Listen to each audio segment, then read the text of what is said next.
Stretch. Okay, I'm stretching and we're back with more things right tonight. So, hello everyone. Hope all of you guys are doing fine. All of you guys are doing good and all. I'm getting ready for this, so hope all of you guys are having a good weekend so far. Load selected data. Yes. This is the one that I was doing. We were doing a recipe for turnabout. There you go. There you go. Okay. So yeah, in the last sprint that was yesterday, we actually were able to complete the trial. We had to endure this fucking Victor Kudo now, but so after doing that, so now we can officially continue with the thingies. So we need to go to start doing investigations on that. Let's see what else we find. Criminal affairs. Let's start with Detective Gumshoe. So the Gumshoe is not here. Never mind. Never mind. What's going on? It feels different in here somehow. You think? Yeah, everyone seems to be on edge. What are you doing? Calling the officers for that briefing quick. Can you shut down the station server? Quit playing on the internet. But my email, penpal1337, VN princesses. Pay for later. I'm turning it off now. No! 1337 princess! Everyone's keeping busy here, huh? Keeping busy? More like panicking, if you ask me. Porcaleto! Something going on, something big. Okay, there is something here. What about the detention center? I guess Maggie's still on questioning. Fuck! But we got questions to ask her too. Maggie!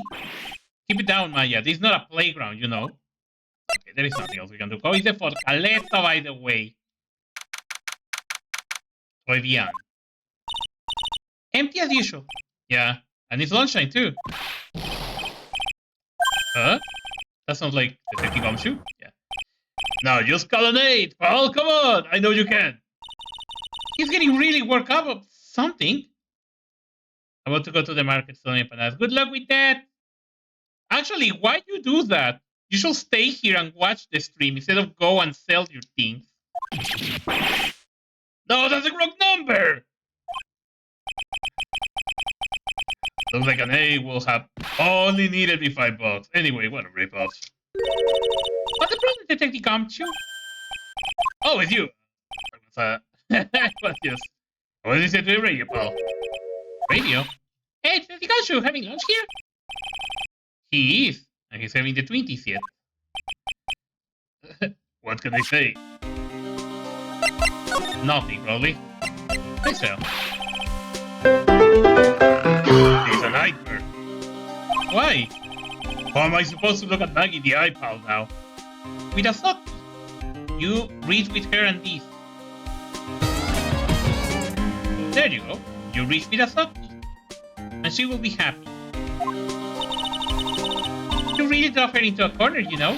You always know apart by testimony. Why all of day didn't you do it today? Sorry, there just were not any holes in it for once. Yeah, what happened? Usually your testimonies are like Swiss cheese. Swiss cheese? Would he have preferred crumbly like aged parmesan? Anyway, this case has really been ruled on. There shouldn't be any holes left to find. So, did Maggie say anything to you about me? I mean... Well, how did she put it again?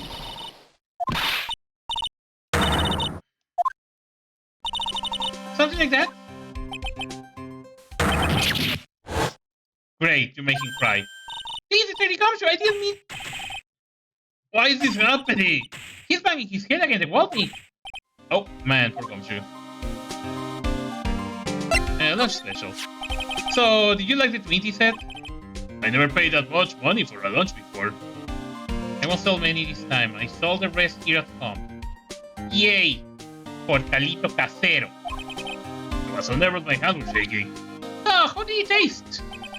Well, for $20, I guess? I don't know how to describe it, really. It was delicate. Delicate? You mean you like it? I didn't taste bad to you? What's the matter with him? Looks like he's thinking. That's it! I've been trying to think of the right word to describe the taste, and I just realized it's bad. That's it, it tastes bad. Just kinda hard to admit it yourself when you pay $20 for it, you know? Maybe he should found out about the price after he had finished eating. Hey Nick, maybe that's why Glenelg came here. Maybe he heard about the super fierce twin he said. If by fierce you mean fearsome, speaking of Glenelg, that reminds me. We still hardly know anything about the guy. Why don't we ask the Teticoncho what he knows since he's here? No, tell me about the radio. Hello, Hajime, welcome to the stream. So, what were you all excited about earlier?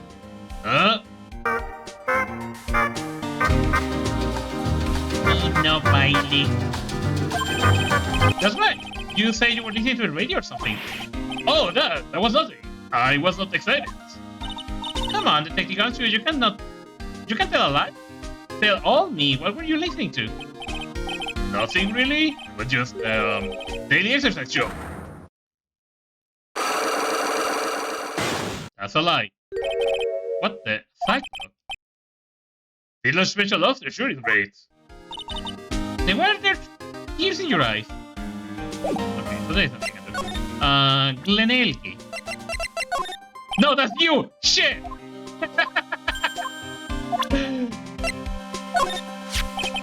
This guy was a real programming genius. They call him the walking computer, at the place where he worked. What happens when he crashes? Does he just stop moving all of a sudden? He was not literally a computer, Maya. Anyway, there is nothing between Maggie and the victim. Yeah, that's what we found out yesterday too. Hey, Detective Ganshu, don't you have any information that's a bit more fun? Fun? Oh, I know. So, have you paid a visit to where Mr. L worked yet? You might as well. His workplace? What is that? A computer firm called Blue Screens Inc. or something like that. Sounds like a real stable company. This will be fun, Nick. Let's go. Computers aren't really my thing, Maya. We'll be fine. I know all about the high-tech stuff. I wonder about that. It's just around the corner from this joint. You should take a look. Computer firm called Blue Screens Inc. Huh. Okay. The fuck? Jesus Christ! The guy on the left. This is a shrimp. Okay. Wow, this place is so high-tech. You can almost smell the electricity in the air. It kind of feels like one of Rumi's storage rooms or information rooms. It is a computer firm, Maya. They cannot work without electricity, you know. What, you? Wow, that's a flashy-ass outfit there, lady. Hello. I'm sorry, access is restricted to authorized personnel only. It's a computer programming laboratory. There are far too many trade secrets that could be leaked. Wow, what secrets? Everything you see here is classified. No information can leave this building. Understood. Wow, is this woman? She's like a robot from some kind of whack educational show. My name is Lisa Basil. I'm the company director. The director? She's human? She seems more like a ghost in a shell. And that thing over her eye is not the same device as Glenelg? That's a DMH, right? It looks like her actually, but in blue. Nice try, but it's the other way around, Maya. It's an HMD. All of my programmers here at Blue Screen Inc. are supplied with HMDs. Then, you write programs too? No, I just enjoy wearing this.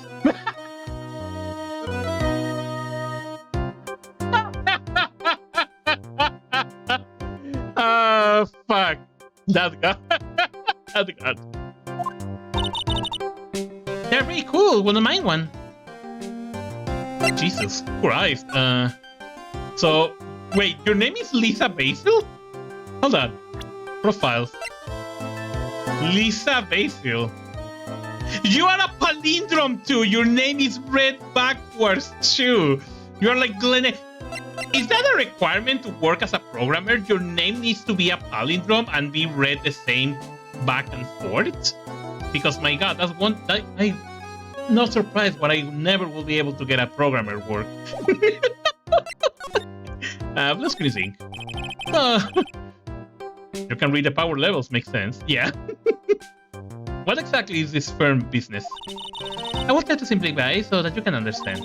We analyze the data management system required by certain branches of industry, and then deliver optimum operating system and source level components to them. You lost me on the corner of analyze and management. It doesn't matter. They analyze stuff. You got that much, right? The software we produce is distributed on CDs. CDs? Yes, compact discs. Digital optical storage media. Of course, CDs are used for software as well as music. It's a small firm, but all of my employees are first-class programmers. Let's ask one of them what they are doing. Excuse me, what are you working on right now? I'm researching the impact of time slicing, logical acceleration, variable, obviously program structure heavily influences the performance of the whole business world. But the memory overhead vitality, the important success of the execution. Well, you get the idea. This sort of the thing we are involved in. Did you good people follow all that? I barely was able to follow it. Yeah? Your blank smile just say otherwise, Maya. Okay, what's happened? You know about what happened, right, Miss Basil? You mean about Glenn being poisoned? Yes, I know, it's terrible. It's like the Toad from Mario RPG. Yeah, it's literally like the Toad of Mario RPG. Can you tell us anything that might be helpful? I don't think so. A police officer was here earlier too. But I cannot tell him anything either because the witness who committed the crime has nothing to do with blue screen sync. Oh. What about Mr. L's desk? Have you cleared it out already? Nope, not yet. This one right in front of you. Is there anything that might be... If there is anything that might be useful, you are welcome to take it. I guess there might be a clue here somewhere. Okay, let's take a look. Why there is so many of these? Hold on. Look at this Destiny! What a mess! Looks pretty average to me. But you can't get any work done with everything all over the place like this. You think? Real whiz kids can work under any condition, you know. She's trying to hint that I should tidy my desk more. I'll clean up my desk when Maya stops asking silly questions. No hurry then. Hey! This calendar! What about it? Is another hint about tidying? You can forget it? You can forget it. Someone's marked December 3rd in red pen. December 3rd? That's the day Mr. L was murdered. Is there anything else? Yeah. It says, meet with the tiger. The tiger? General calendar.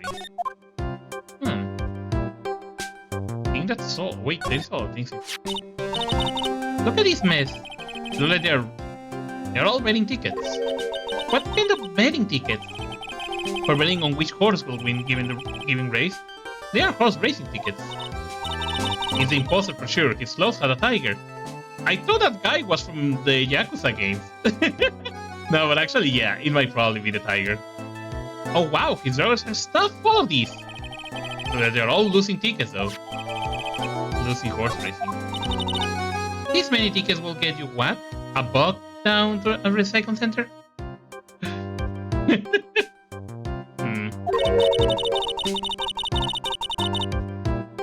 Okay, so let's see.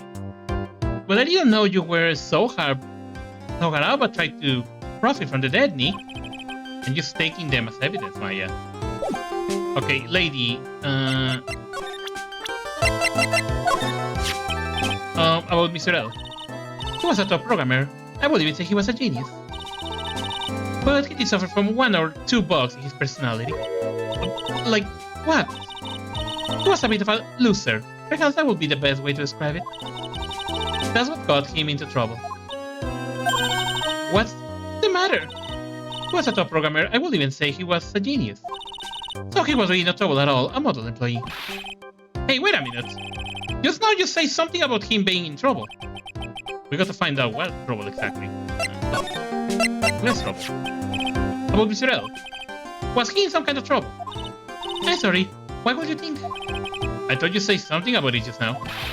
You say he got himself into trouble because he was a bit of a loser.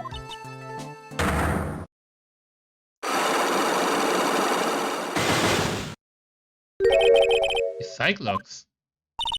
I guess Mr. Elk is like every other man with his own pile of secrets. So she's not a computer after all. But there is something else I can do here right now. Hello. Oh, let's check the kitchen actually. Oh, Mr. Elk is talking to someone. I'll be back next month. Wait at 12, man. I will be waiting for you. If you have not got it by then, I'm afraid it might get a little hot around here. No, I'll have everything ready, I promise.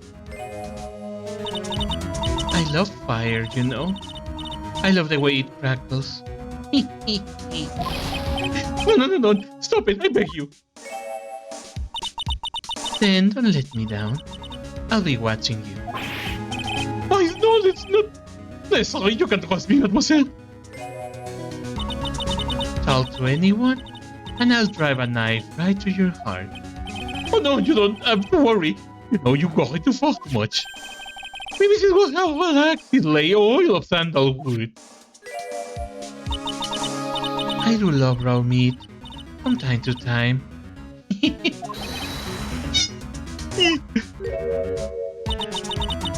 I'll be taking my leave. Goodbye. For now.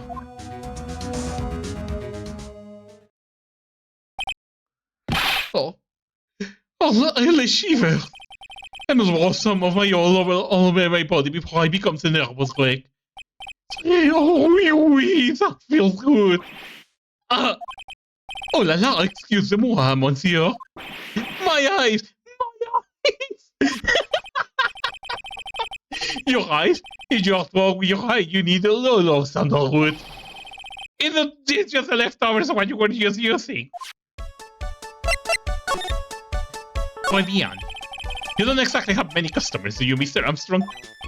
No, you're right, monsieur, but perhaps it's the perfect time for you to visit me noon. So that way I can give you my undivided attention and cook for you a dish supreme. Putting on a brave face, huh? That's what girls do, Nick. But you're right, his name's very difficult these days. Perhaps the name is a problem, do not understand it. They think it's a tray. It's try. I just want the people to think that his restaurant more exclusive.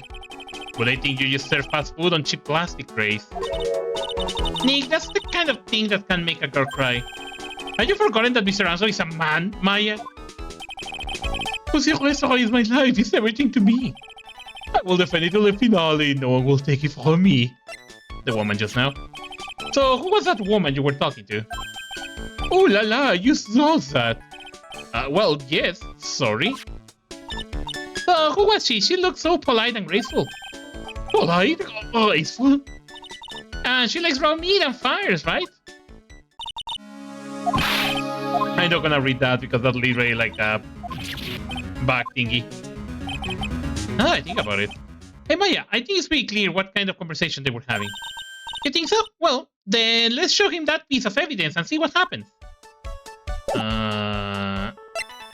Maybe the thingy? Where is it? Shit. This? So long as a paper is able to live wrinkle with broken wings. An angel? Does both well when you think about it. Oui, they keep harassing me month after month. In the end, I had given in a way to help them. Help them? With what?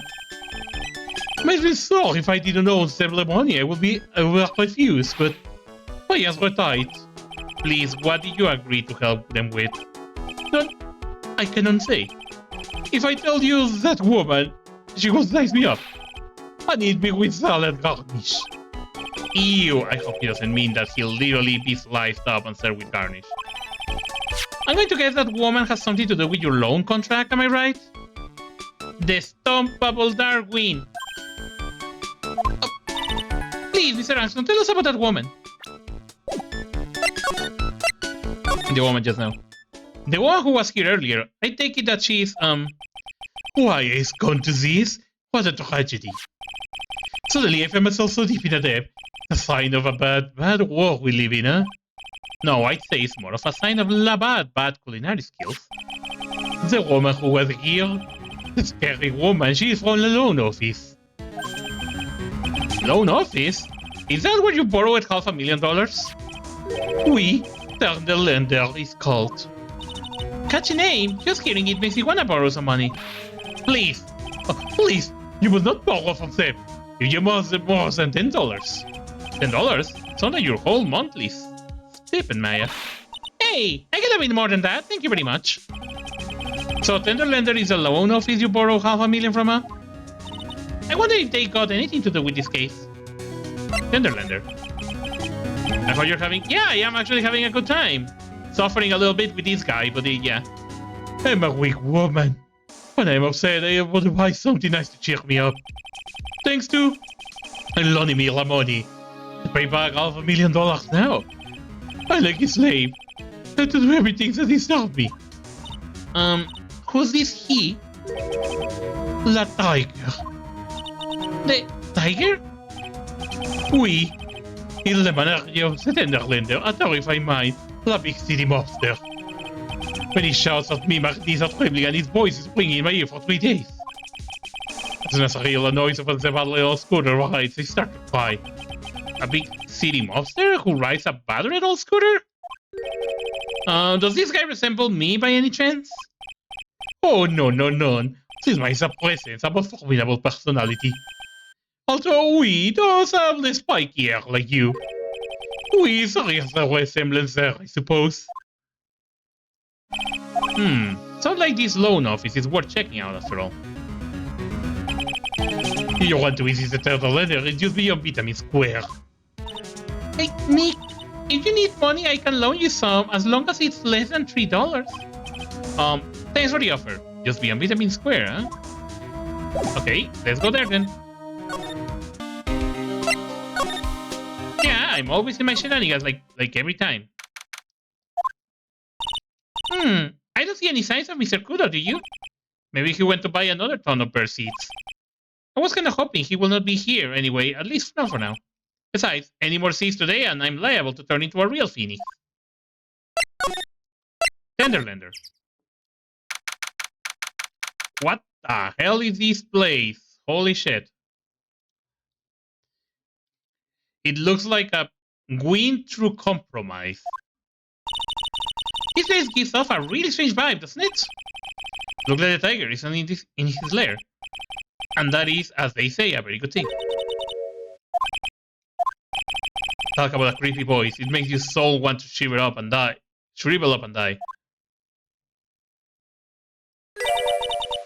You're here to discuss alone? Oh, no, not exactly. The manager is away at the moment. Wait quietly, please. She's gone, just like that. I guess we'll just have to come back another time. But this is a perfect opportunity, Nick. This place reeks of suspicions. Come on, Nick. Let's take a look around, okay? Do you think it'd be okay? Of course. No one will ever... Coffee? I'll leave it here for you to enjoy. Quietly. Yes, thank you. Do not touch the desk, please. Nick! Let's get out of here! Now she wants to get out of here. No. There's a CD player on the desk, but the desk is so loud, it's wonder you can hear it. The lid's open. I wonder what kind of music the tiger's into. Have you finished the coffee? Yes, thanks. It was lovely. So you drank it all.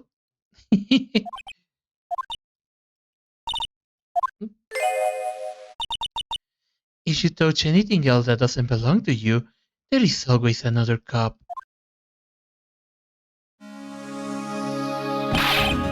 That's coffee. It was laced with something? I'm sure of it. Nick, my stomach! It's killing me! Oh, wait. Maybe it was just the burger I ate for breakfast? Thank you, gatito bonito. I sure hope so. We better take a look at the CD while we're still alive and have the chance. What the? I feel weird when you were doing that voice. She sounds like that. Is that a Rocka soundtrack? Is it Cloud the Tiger? What? It's a demo CD. The artist's name has been handwritten on the disc in pen. MC Bomber. What? This will be the CD Maggie told us about. Let's listen to it. I bet it's heavy metal. No way. That woman will make us drink more coffee if we do. MC Bomber. Hey, look at these. The range Rexo voice can go is truly remarkable. Hey, look at this Persian style coat. It's a cheap. Looks more like a paint coat to me. Guess I kind of got an eye for fashion. Hey, look at this. This is the same color as the one you were wearing, Nick. The same color as my suit. Ah! Keep your voice down, Maya. Nick, you got some cake? Ah!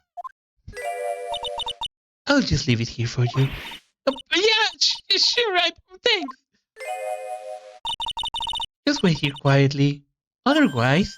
Sure, did you hear that, Nick? Wait quietly, she said. Yeah, sure. I have my eye on you.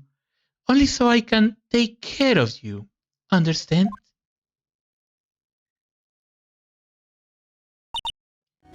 I'm scared, Nick!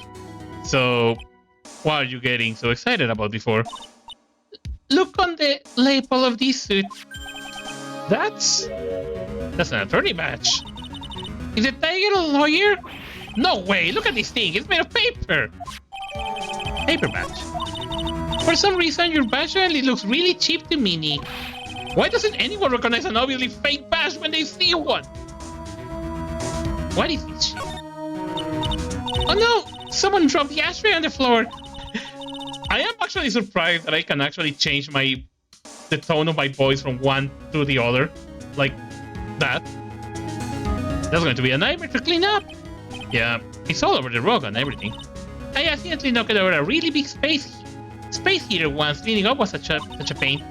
It's one of those super antiques where you have to burn a ton of charcoal. How did she manage to knock one of those over? Aren't they supposed to be super heavy? Oh hey! There is a book of matches here too. Beyond. Matches? Players don't give those out much nowadays. Hey, wait a second. What is it? Look what is printed on its cover. It says Beyond. Ooh. These matches will come in handy. We might be able to use them. Yeah. The pilot light for the office boiler keeps going out. Swing and a miss, Maya. Swing and a miss. Oh god. Jesus Christ, this guy is loud. I'm not gonna be doing that. If Maximus was here, I will ask him for him to roll. Come out from under the desk, Maya. What are you just snooping around my office for? Nothing? My precious carpet used goulash on my rugs. When I wish your ugly they never come to my door. It was not us. It was already like... It's when I argue with me. That's what you're doing. You think you can take me on? I got flooded just to buy and turn you into my new rugs.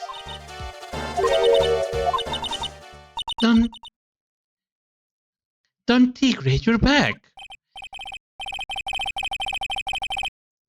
That voice, it's like evil seeping into your head through your ears. I'm sorry, I don't know if it's Tiger or Tigre. I can call him Tigre. Yeah, I think it's Tigre, because Tiger is different. So that's actually how you write Tigre in Spanish. I knocked over the ashtray earlier and...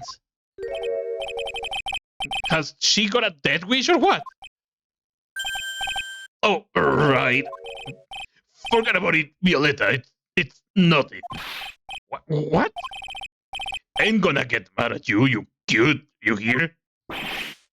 That's so unfair! Here, have some cookies. I just baked them. And you will need some strong espresso while you're discussing your loan.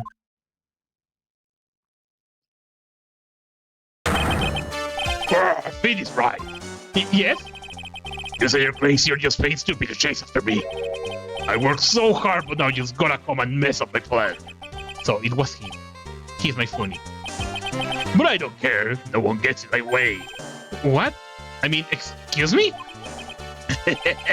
You should have left a little girl at home, right? I have a few things I want to... Huh? No question. This is the last time we met. Wait, please. That was pretty weak, Nick. You waited until he was out of earshot before you shouted after him. You are the one to talk. I didn't hear you scream. Hold it either. Espresso. And cookies. This woman is definitely not good for my heart. Now, what was it? The tiger? Call her? Violetta? Before I do that, what is this paper? Let's see. This round doll thing is called a Darumite thing. I figured I'd read a book of two or more culture in case you're wondering. You mean you are not making stuff up for a change? I bet you also didn't know that no matter what, he always writes himself. Come on, Nick. Give him a good show. Only if I feel like dying. Now, this yellow thing, this is a Japanese chess piece. I think it's a king. Actually, yeah. Not only a Japanese piece, the Japanese chess is called shogi. Porcaleta is back. Not that I am an expert or anything, I'm more of a reversey person, you know? Oh my god, tell that to Joss. I literally have played that with Joss, Go, Reversi, Othello, and Shogi. I don't know them. And he just destroys me. Assuming she knows what she's talking about, they're not exactly your typical mobster wannabe items. They are not trophies, are they? It's very cold outside. I'm jealous and here is still not cold. Hey, there's a piece of paper sticking out from under here. What is it? A repair bill. Looked like he did some repair work on his car. Does he even have one? 50,000 to replace a bumper and a light? That's insane! The car returns to the Cadaverinis. Huh? So it's not even the Tiger's car. Why would someone else repair bill be in Tiger's office? Okay, creepy-ass lady. Let's talk to you. So, I'm kind of curious about your company, Tenderlander. With the warm and friendly atmosphere you expect from a family-sized business, a conscientious rate of interest, and an attractive repayment policy. Why do I get the feeling this sentence is not going to end well? We will tenderly lend you the little bit extra here at Tenderlander. Hey Nick, things are a bit tight for Wright and Co. at the moment, aren't they? I mean, there is that $500 you owe me from our card game for starters. Why did you take out a loan? Well, I like to take out a loan from a place like this, not so much. Tenderlander is on your side. So, let's say I'm late with my repayment. What happens then? We'll give you more coffee. Strong coffee. Right. Idea rest. Skip down. Hey, just remember, I can make strong coffee too, Nick. Strong tea as well. What happened? So, do you know about the incident we're investigating? What incident? Well, a man was poisoned in a restaurant just near here. That incident. Let me see. I was here that day with the manager. The manager being the tiger. Furio Tigre. Furio Tigre? So that's where the tiger things come from. See, they've got a real name, Nick. Hurry up and find out more about him. Okay, I told you, Hajime. Your dragon can perfectly pass as me according to this logic. Okay. Can I ask you about the tiger? I mean, Mr. Tigre. Cookie? Sure. How do you like my cookies? I bake them myself. Go ahead, Nick. The honor is all yours. No. Ladies first, Maya. No matter how I look at this, I just don't get it. What are the tiger and this scary girl doing working together? We are lovers. That's not exactly coming across in your tone of voice. And I owe Don Tigre my life. He's the one who saved me. The tiger saved you? Please address him properly as Don Tigre. Otherwise, I'll have to... Okay, Don Tigre. Of course, I'm sorry. He saved her life? I sure like to know how that happened. Save your life. If you want me to be a faker of your dino, then I will do it. No, I just thought it's just an example. I'm very frail, you see. Just recently, I died. Once. You died? About 4 months ago. The doctors say to abandon all hope. I guess they were expecting her to take a boat ride across the river Styx. But Don Tigre, he saved me. He gave up everything. Everything? When I found out what he had done for me, I was happy. No offense, but I'm finding that a little hard to believe. I decide I pay him back with my life by serving him coffee and espresso. I still wonder about what's in her coffee. So, is that why you got that bandage around your head? This? The head bandage. So what's the story with that bandage? They put it on after the operation. Operation? It's just a little injury. A little fatal injury. A fatal injury? Maya just suffered one herself by the sound of it. So that's the injury you were talking about before when you say that you had died once?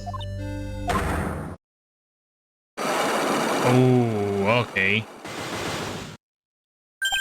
There is nothing we can do right now. She really creeps me out, Nick. Stay here, but we got to find out the truth. There is nothing we can do right now, so I guess I'm gonna go back to somewhere else. Oh! There he is! All city's back, feeding the peaches again. There, take this, and get out of my park. Like I told, he's really mad. Come on, Maya. Just keep your head down and let's sneak away while we still can. What? Why? Hello, old man! What are you doing, Maya? Hey, he just turned his back on us. I'm not surprised. I bet he really hurt his pride in the court this morning. Hey, Mr. Kudo! I'm not gonna read that, it's stupid. Look, we really need to talk to you, alright? Out with the demon! Seeds! Shell splinters! Painful! I always knew you were a demon, Maya. Do I really need to talk with this idiot? Oh my god. Fine. Today's trial. I'm sorry about what happened in court earlier today. Everyone be talking about me behind my back now. A dirty old man who was so busy looking at the serving girl's backside. That he can remember his face, a filthy depraved animal. I mean, you are. Not at all. And you listen to me, boy? I don't care what you say, I saw the waiters put it in. She put some white powder into the young lady's machine. We hear you. And another thing the young lay about was wearing an earpiece. On the same side of the lens, his broken spectacles.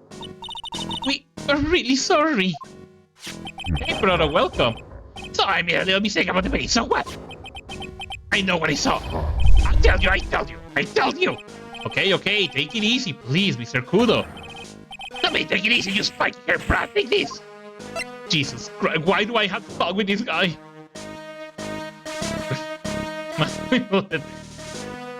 Brother. Oh my god. You say you were a craftsman, right? The modern world cast.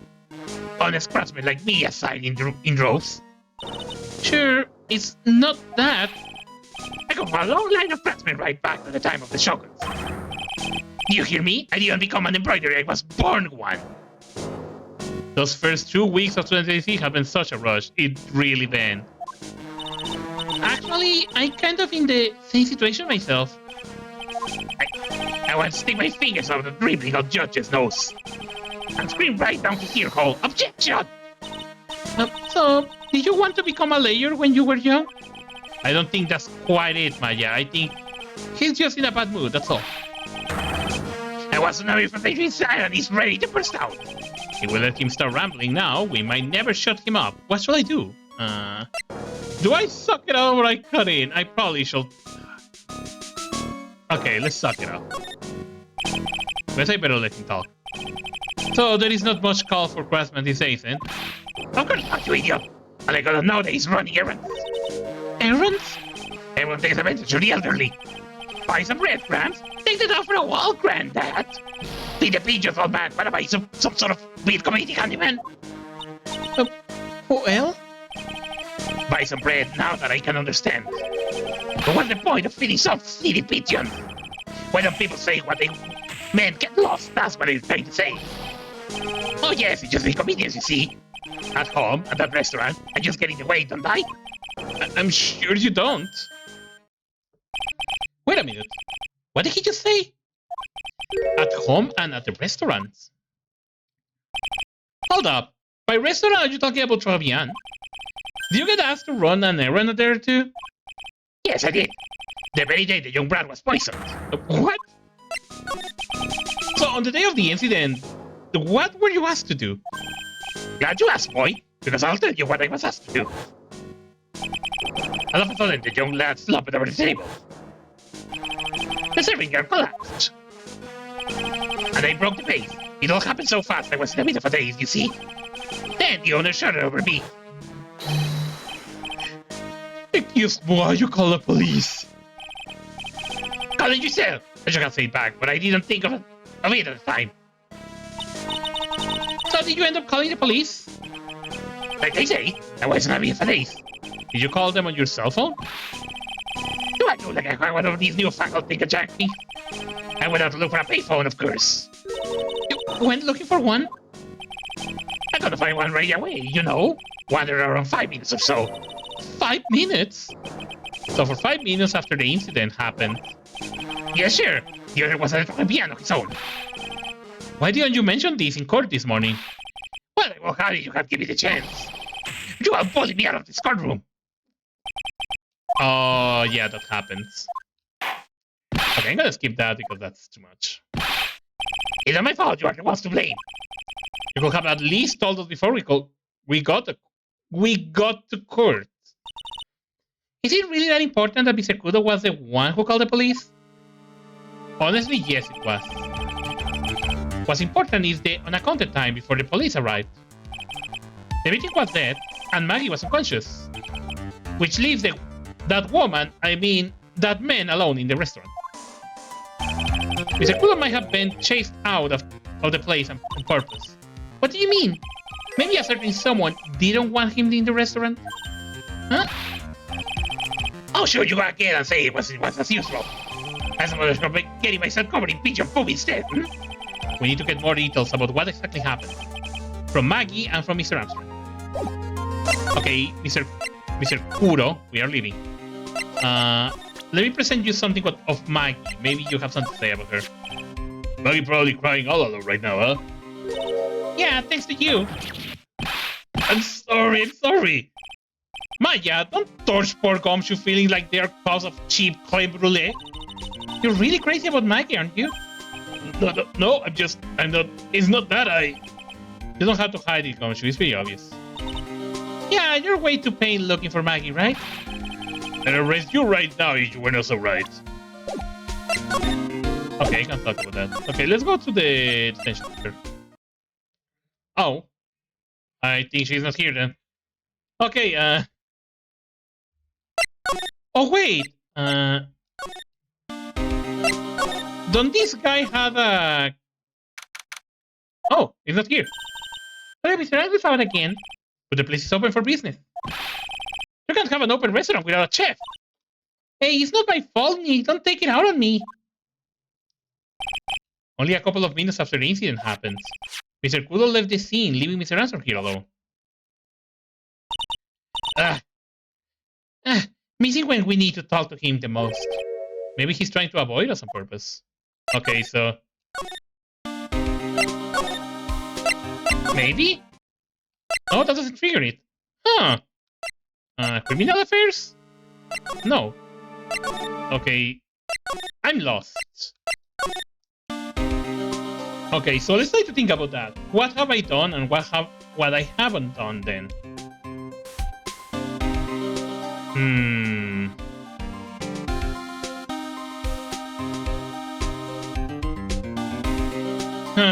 I'm trying to think. I got the other lady too.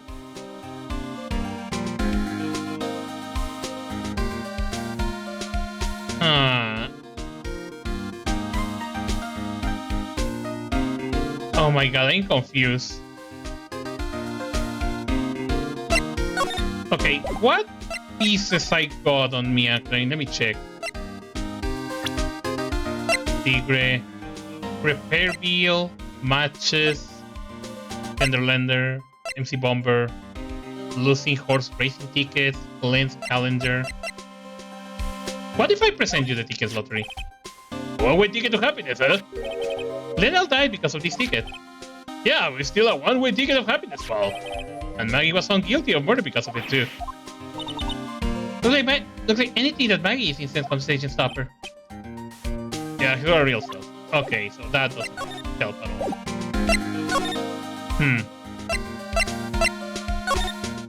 Did I did everything in blue screen?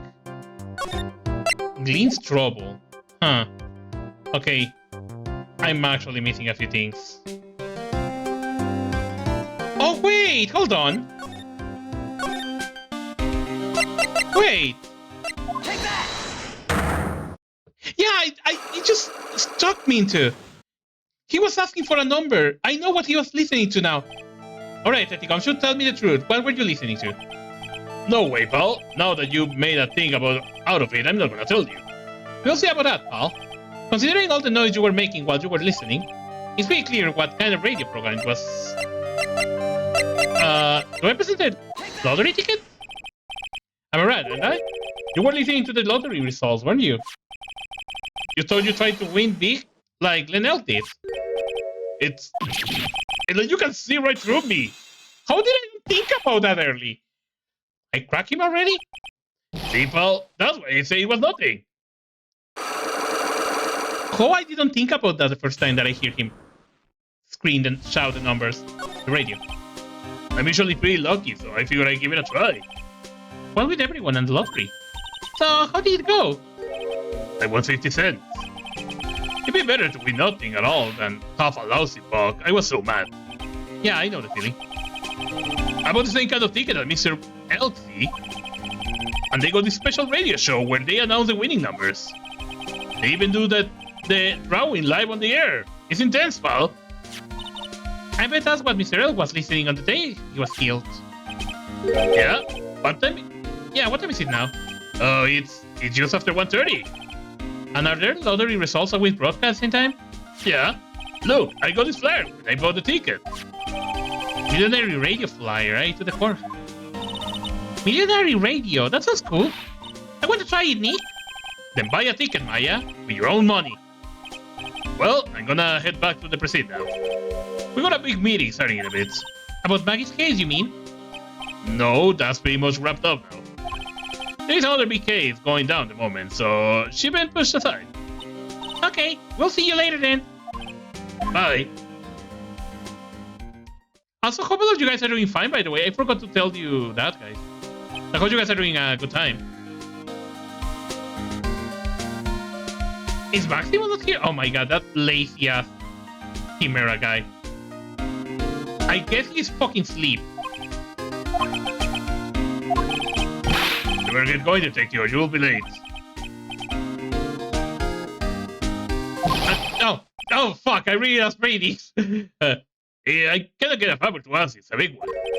Favor? Yeah, it's for Maggie, actually. I was kinda hoping you give this to her for me. What is it? It's a lunchbox. A lunchbox. I got up early so I could make it. Oh, that looks so tasty, actually. Well, I will kill for some sausages and rice.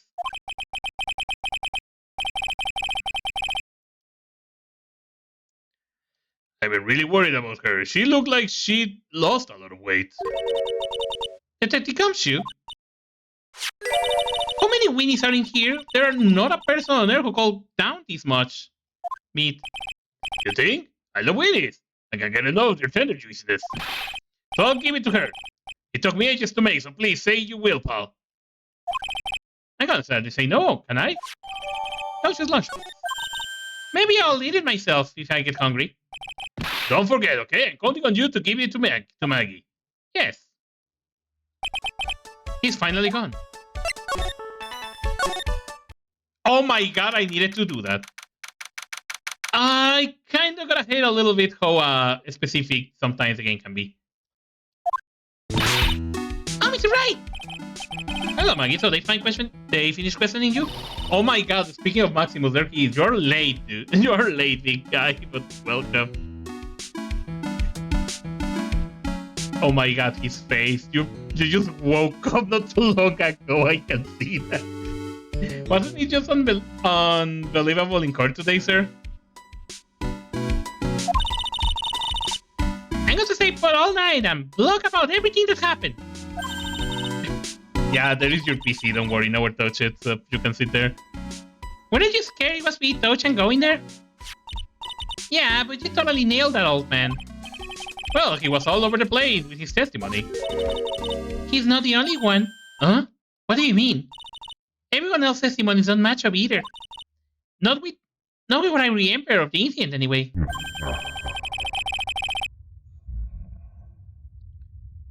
Is it possible that it's... Well, misremembering things? Why? Maggie, you know how you say that everyone else? Provide testimony that doesn't match up with what you remember? Yep! There are just so many things that don't seem to add up. The biggest foundation is the other guy I saw at the victim's table. He was the one who slipped something into the victim's coffee. I'm sure it was him. But even Mr. Kudo testified earlier today that it was the waitress who put some white powder into the coffee cup. So you really think it was the disappearing man that did it? Well, he's not the only thing that disappeared. The CD vanished as well.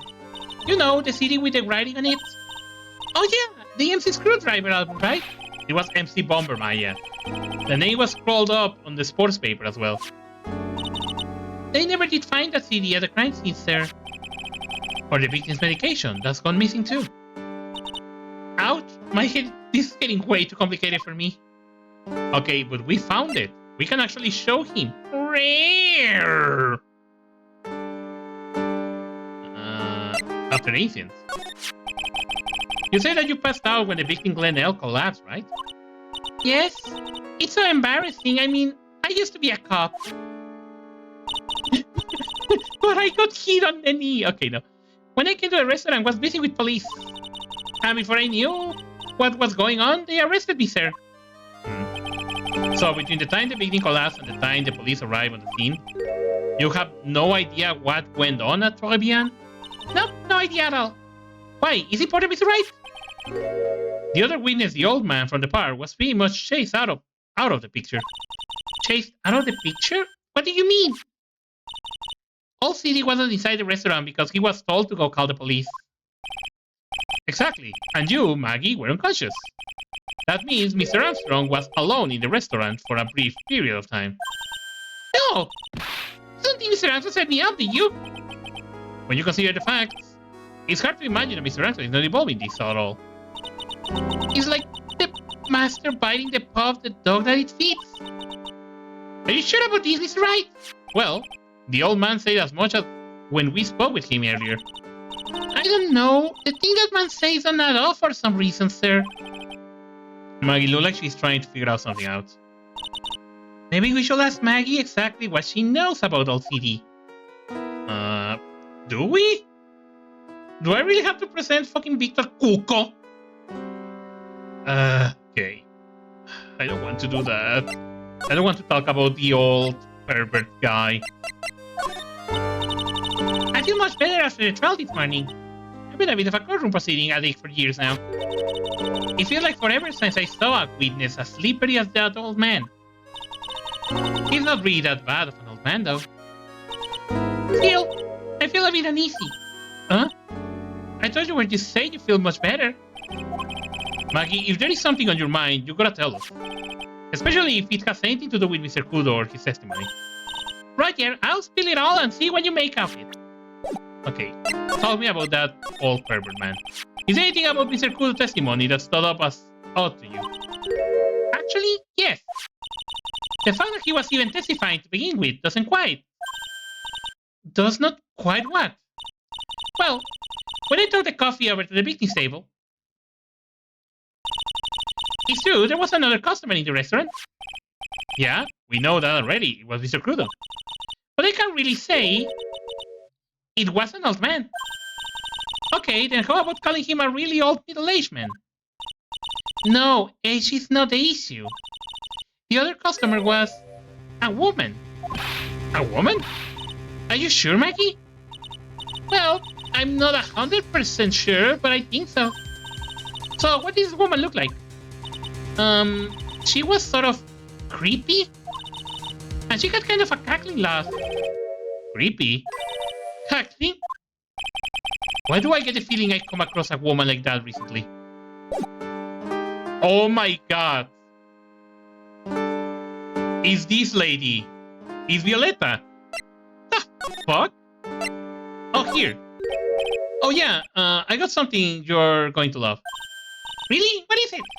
A lunchbox, just for you. Here. Wow, a lunchbox! Beanies too! I can't believe it! You, sir, did you make these just for me, Mr. Wright? Nah, it was the Teddy Gumshoe. Who else made such a nice lunchbox for you? Teddy Gumshoe? He's really worried about you. Looks like he put a lot of effort into making these too. I can't accept it. Detention center rules. No gifts allowed, sir. Hey, come on, Maggie. Don't be like that. The rules are the rules. They'll lock you up if you break them. Somehow, when the next cop turned waitress says that it seems a whole lot scarier. And anyway, I hate weenies. Really? It's not yours, Maya. You can go enjoy it with Mr. Wright. But she's right. It's better than letting it go to waste. I guess so. Bunch of lunchbox eating with Maya.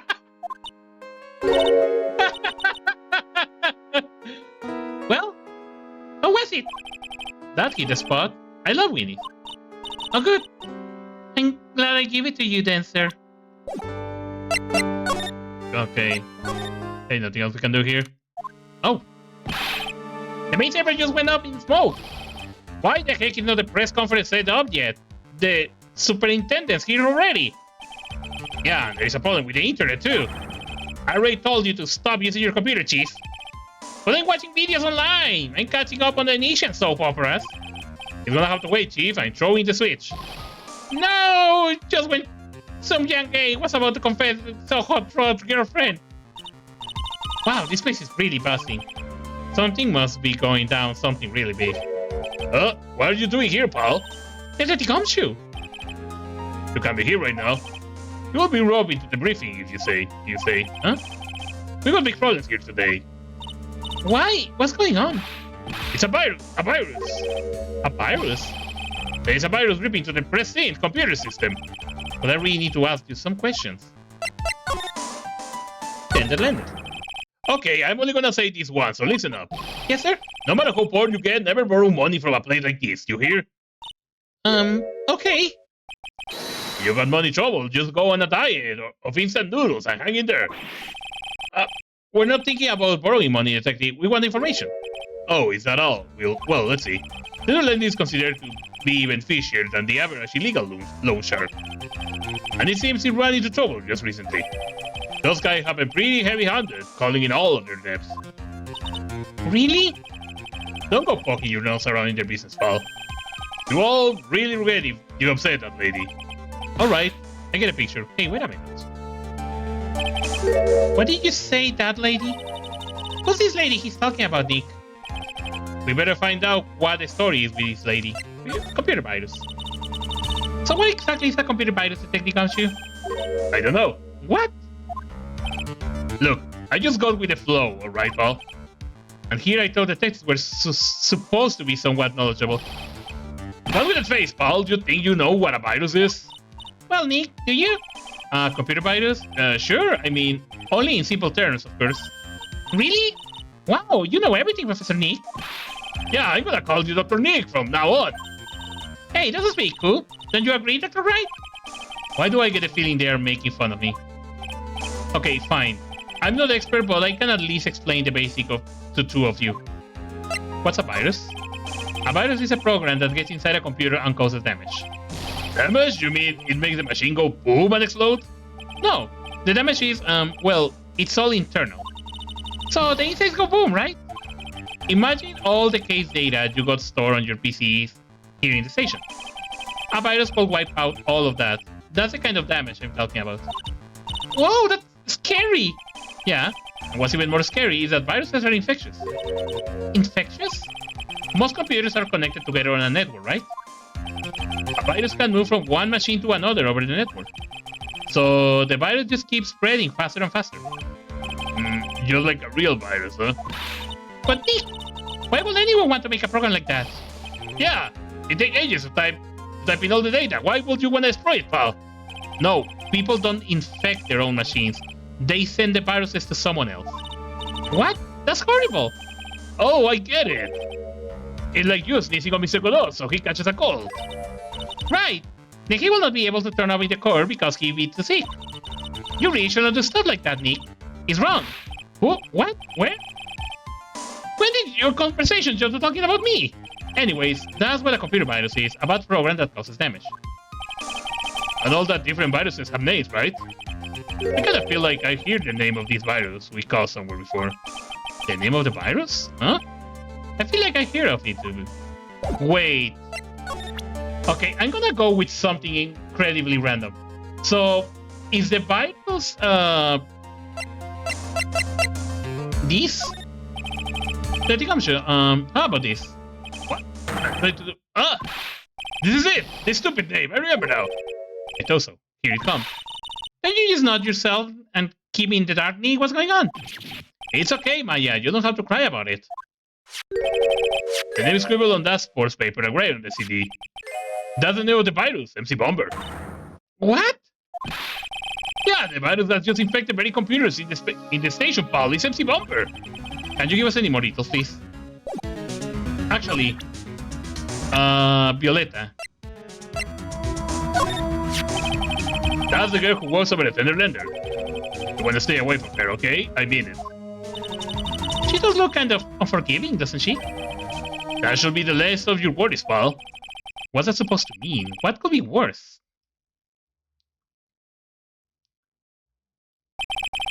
Her name is Viola Cadaverini.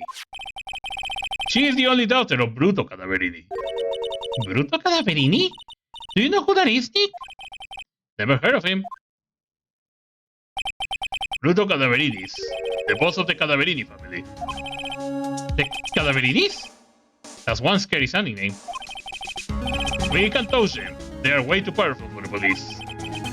You're thinking of taking them on, aren't you? No, I don't remember ever saying I was going to.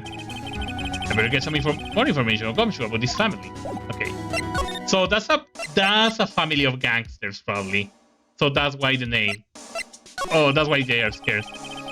We already knew about the MC Bomber virus from a while back. A group of criminals issued a series of demands of the head honchos of law enforcement. They threatened to release the virus, so their demands were not met. Who are they? I don't know. Some honcho from the criminal underworld will be my guess. And now the virus has been released, huh? Yeah, it's in every computer in every public office in the city. Everyone's going nuts. They're hopping around like they dance at a carnival. All this stuff with criminals and viruses, it almost feels like we are in the sci-fi movie. Apparently the programmer who made the virus was a real genius or something. That was Lenell. The focus right now is on tracing the route of this virus in the black market. You mean someone put this virus up for sale? Yeah, and because this one's so powerful, they're estimating its price tag was in the millions of dollars, pal. In the millions? A virus can be worth that much? Okay, tell me about the Cadaverinis. I'm not sure if I really want to get involved in this, but who are the Cadaverinis? Who are they? A scary bunch of people, that's who. You're a cop and you're scared. What's that about? Trust me, it doesn't matter if you are a kid or a cop, these guys are scary.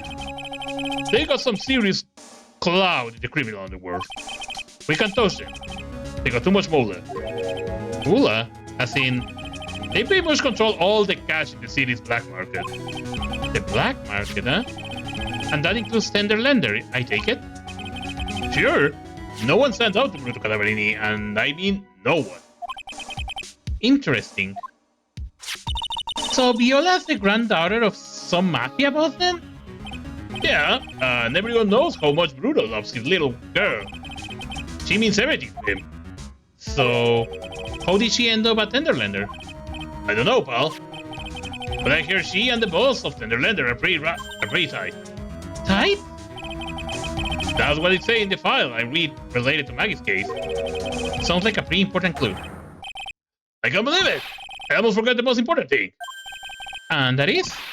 You know, the lunchbox. How did everything go? Lunchbox. You remember the Winnies? So, how did my Winnie taste when they went down the hatch? Well, it was delicious. Yeah, that's what she said? Really? Well, not exactly. Don't worry about it, pal. I figured something will happen, so I can prepare. Prepared? What do you mean? I made a jumbo lunchbox. Oh, Do me a favor again, pal, and deliver this. This sure is a heavy burden.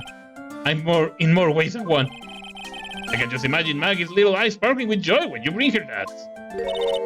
Winnie's again, Nick? Tell me we don't have to eat all these too? To Maya, again! I really can't eat anymore. Okay, so we got some information now. And I think I already got the thing. So, from where do I go? Okay, okay, she's not there. Trevian. There it is. Okay, maybe I can talk with this lady now.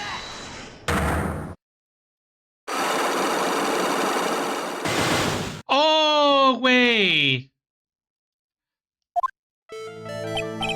I think I got anything now. So, how about you tell me what kind of trouble Mr. Elk was in? I'm sorry, sir, but we don't deal with the troubleshooting here. Perhaps you'd like to speak to someone in customer service? What's he talking about? I guess I better just take a shot and see where it gets me. Miss Basil, let me ask you something. Did Mr. Elk troubles have something to do with this? The tickets? Take that! What is that? A bunch of horse racing tickets, all losing ones. With that many tickets, you could get $1 at the recycle center. You good people are very, very bad, cashing in others' misfortunes as immoral. Is that a wave of hypocrisy I smell? But what is relevance of these tickets? The victim is Glenell. He had a gambling habit, didn't he? I don't think that's a logical conclusion based on the facts. Everyone likes to go to the races from time to time. Yeah, but not everyone buys this many tickets. Anyways, I don't believe that was anything on its own. You're right, but I'm not through yet. Mr. L gambling was not restricted to horse races, was it? Okay, should I show the lottery ticket or the radio? I think it's the ticket. Take that! The lottery horse racing, he bought a lot of tickets and lots a lot of time. That's got to have hurt his wallet pretty bad, don't you think? Maybe bad enough to be the cause of some pretty serious trouble, perhaps? No! Yes, You're right. They did have a gambling habit. You good people must not follow his examples, do you understand? trust me, even if I wanted to, I don't exactly have the money to buy any. But if you win, there is no problem, is there? And Glenn had a winning ticket, didn't he? For $500,000? Yeah, but It's hard to imagine how he could have been in trouble. Then, isn't it? it's true that Mr. Elk won $500,000 in the end. But that was the first stroke of good luck. He was in deep trouble before that. Deep trouble? What do you mean? Okay, so I think what will be someone or something terrific. I was thinking about the loan thing, about this information. No, but that's another thing. Okay, yeah, I know then. Wait, it's you. Julio Tigre, the boss of the loan office called Tenderlander. Tenderlander? People with business should think harder before naming their offices. Like you are one to talk. Well, what do you think? Our firm is doing very well at the moment. I don't think we need to borrow money. No. I mean about Mr. L. think Lionel had something to do with Fury Tiger? With Fury Tigre? Yes. I'm sorry, I don't know of any connection between the two of them. Really? Because I got proof of Mr. Elk and the Tiger know each other. The calendar maybe?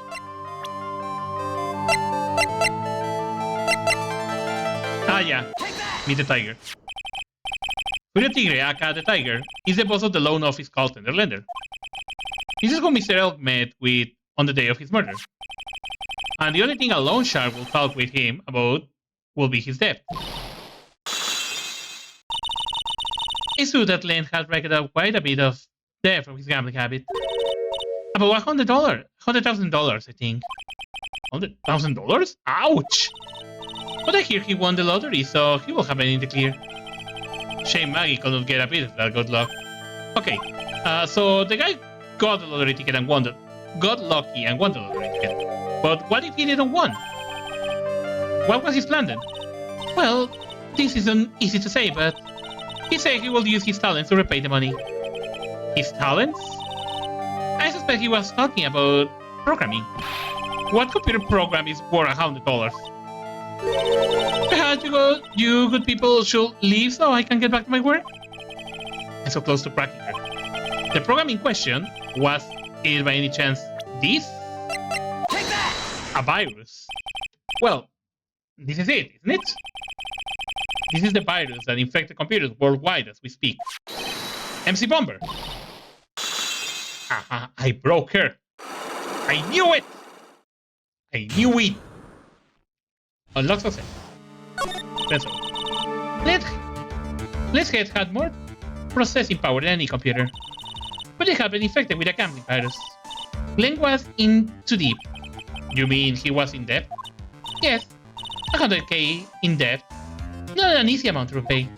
So he said he was taking on some... Oh, he said he was taking on some extra work, something a bit risky. Risky? How? Maybe he was going to become a waitress at 5 p.m.? Where did you come up with these ideas? Risky extra work. So it's safe to say Mr. Elk was the creator of this virus, huh? The MC Bomber virus? Yes. It was work of a genius, in a bad sort of way, of course, but still genius. Something like that will probably fetch several $1 million on the black market. Inconceivable. Commissioner was right for a change. He said December 3rd, he's marked on his calendar. That was his deadline for repaying his debt. MC Bomber updated. I guess we won't be needing these horse racing tickets anymore. Then there's lousy horse racing tickets thrown back on the floor. Use a trash can, Nick! Okay. So I think we got all the necessary info now to go to talk with this lady. Where was it? The vitamin square? Oh yeah, here, Tenderlander. Okay. Take that! Magatama. Okay.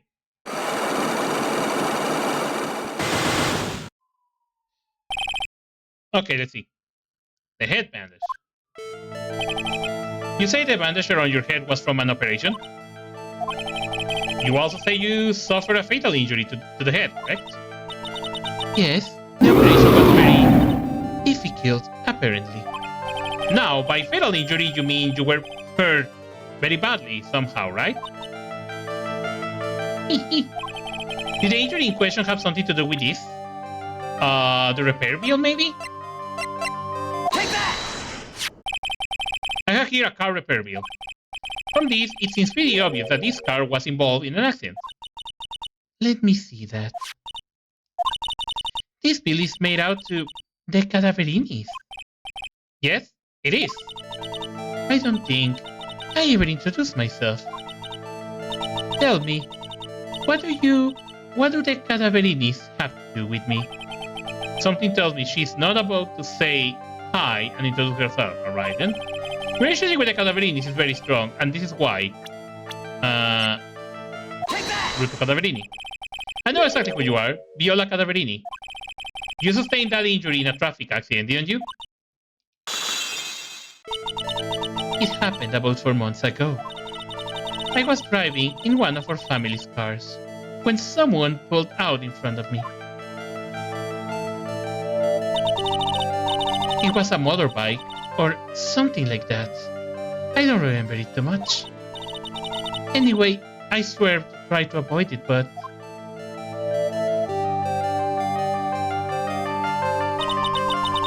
I took a blow to the head. A bad one. Yeah, I can imagine. So what happened to the person on the bike? I'm guessing they didn't get away with injuring the Viola Cadaverini, right? I don't know what happened to them. They ran away, or so I heard. Ran away? If they stayed, I have... Is it possible? Because the person who committed the hit and run had been... Tigre Tigre? It was this man, wasn't it? He was the cause of your accident. It wasn't Don Tigre. I refuse to believe it. Yeah. Yeah, it was. It's gonna be it. We collide the motorbike and my car. But Don Tigre is not injured at all. Is he? It was the Tigre who caused Viola to crash. I can feel it. Plus, one of her locks just broke. So, she must suspect it was him too. I'm sorry, Miss Cadaverini, but I have proof that the Tigre was involved. The Tiger was involved in the traffic accident. The scooter? Oh, it was the scooter. Okay. It's not exactly a motorbike, but... Mr. Tigre rides around on a scooter, doesn't he? And you will notice that the front wheel guard is badly damaged. Miss Cadaverini, you know the truth, don't you? Oh my god. His repair bill was paid by Furio Tigre. The Cadaverinis have known for ages who caused the accident, haven't they? It's possible. Perhaps. Somewhere inside me, I know that might be true. I knew it. She's a bitch. But Don Tigre still saved my life. The operation was very complicated. It was very, very expensive. How much are we talking? Very, very, very expensive. He seemed kind of hesitant about giving me an actual figure. I should back off. Well, anyways, it was a Tiger who paid for it, right? After I recovered, Don Tigre told me. He said he paid for the operation because he cared about me. I believe him. Really? But do you honestly believe that to be true? Oh, it was not. Do you want to know what I think? I think the reason he paid for the operation wasn't because of you, but someone else. The bald guy again. Bruto Calavera. Bruto Cadaverini. I don't know why it's called Cadaverinis. I think it's to make them sound like more scary, but yes. Okay, let me go for that thing real quick. Beep. There we go. Okay. Perhaps I shouldn't be saying this, but there is a dancing dino in your mind. That's literally in Viola's mind right now. He's just a dancing dino, just casually. Oh my god, that would be hilarious if you think about that. Your grandfather, Bruto Cadaverini, controls a lot of dubious cash, right? And you are his beloved pride and joy. Sure, I don't know exactly how much the operation cost, but if you were not the granddaughter of Mr. Cadaverini, do you think Mr. Tigre will have paid that money? $1 million.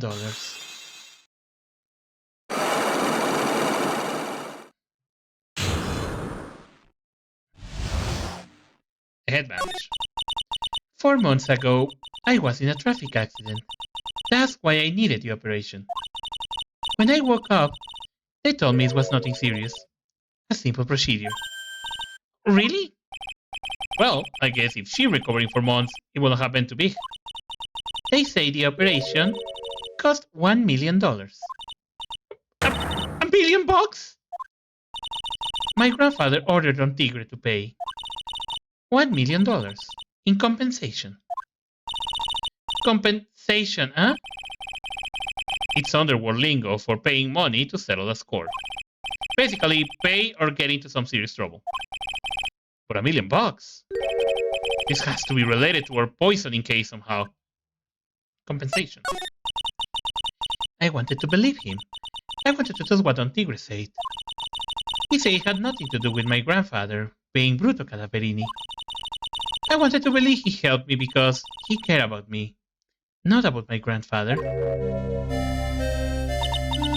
But I knew that was not really true.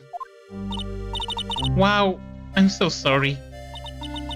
What he did to get the money was evil.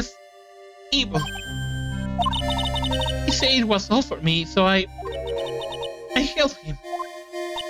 You helped him? In what way? Here, take this. What are these? Medical papers? I'm Bruto's Calaverini granddaughter. He had to pay compensation. He was made an offer he simply could not refuse. He made an offer he could not refuse. Okay. Sorry. Viola's medical paper added to the court record. A $1 million bill for cranial surgery. Payment was due last year. Wow, I feel so bad for Viola. Okay, let me check that thing. Oh, it's just that. It's inexcusable. Huh? There are two things that I consider inexcusable. Poisoning and betrayal. Only a coward will hurt people using either of those tactics. Is everything alright, Nick? We shall get going. Right after we finish our espresso. Yeah. I won't need to convince Viola of anything else. So I guess I can get rid of this. Prepare bill thrown into the trash. Okay, so... Huh. Okay, I don't need to talk with her right now. I know where I need to go now. Oh! There is a Tribune. I wonder if the gato will be on time for the trial. Oh god, it's this guy. I'm sorry, Hajime. Won't you? I've been waiting for you to return. Mr. Armstrong? Good timing. I was hoping to find you here. We'd like to ask a few questions. You're not got anything to say to you, okay. Thing to use, fellas? Okay, he's the big guy. Yeah, I knew it. It's here! Fuck, is here! Come out from under the table already, Maya. Okay, hand it over. What? If you don't wanna play games with me, I don't recommend that. The medical papers now. Oh, I think he wants Viola Calaverine's papers back. You mean this? The $1 million medical papers? Miss Calaverini trusted you. That's why she said that she helped you. Forget about it. That girl dumber than an eggplant. Just wanna know what's sad? I'll tell who's sad, and ain't only her face. She thinks she got power because she's brutal little girl. Now that's sad. I can't let you have these papers. Tomorrow, in court, I'm going to expose what you did to get $1 million you used to pay this off. You crazy or something? I don't care if you wanna give it to me or not. There is two of us here. You got that? Two.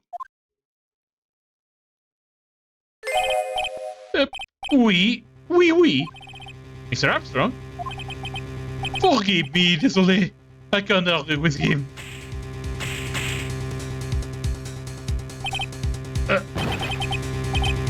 Really hurt. It's all just God. I'll be taking those papers now. Also, get that lighter. Get a lighter. Wait! Don't take it to heart, Fooey's right. I was so stupid. I should have let my guard down. Those medical papers were vital. And I'm dead. Hold it, Paul. Detective Gumshoe? Detective? I said you gonna stop me, Copper. Beat it! Come on, Gumshoe, keep it together. You guys, get out of here. Leave this guy to me. But... Go, pal, and take this. If you get hurt, who's gonna look after Maggie, huh? Alright, thanks, Gumshoe. Wait, Nick, don't leave me behind! Jesus Christ, this thing is gonna be intense. I really hope they got Ito make it on time so he can help me. I'll get in with that guy tomorrow in court. I'll get even, sorry. Tender Learner is going down.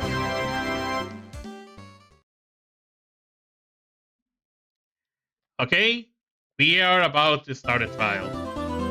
I really hope Cello arrives on time. If not, he's gonna lose this guy.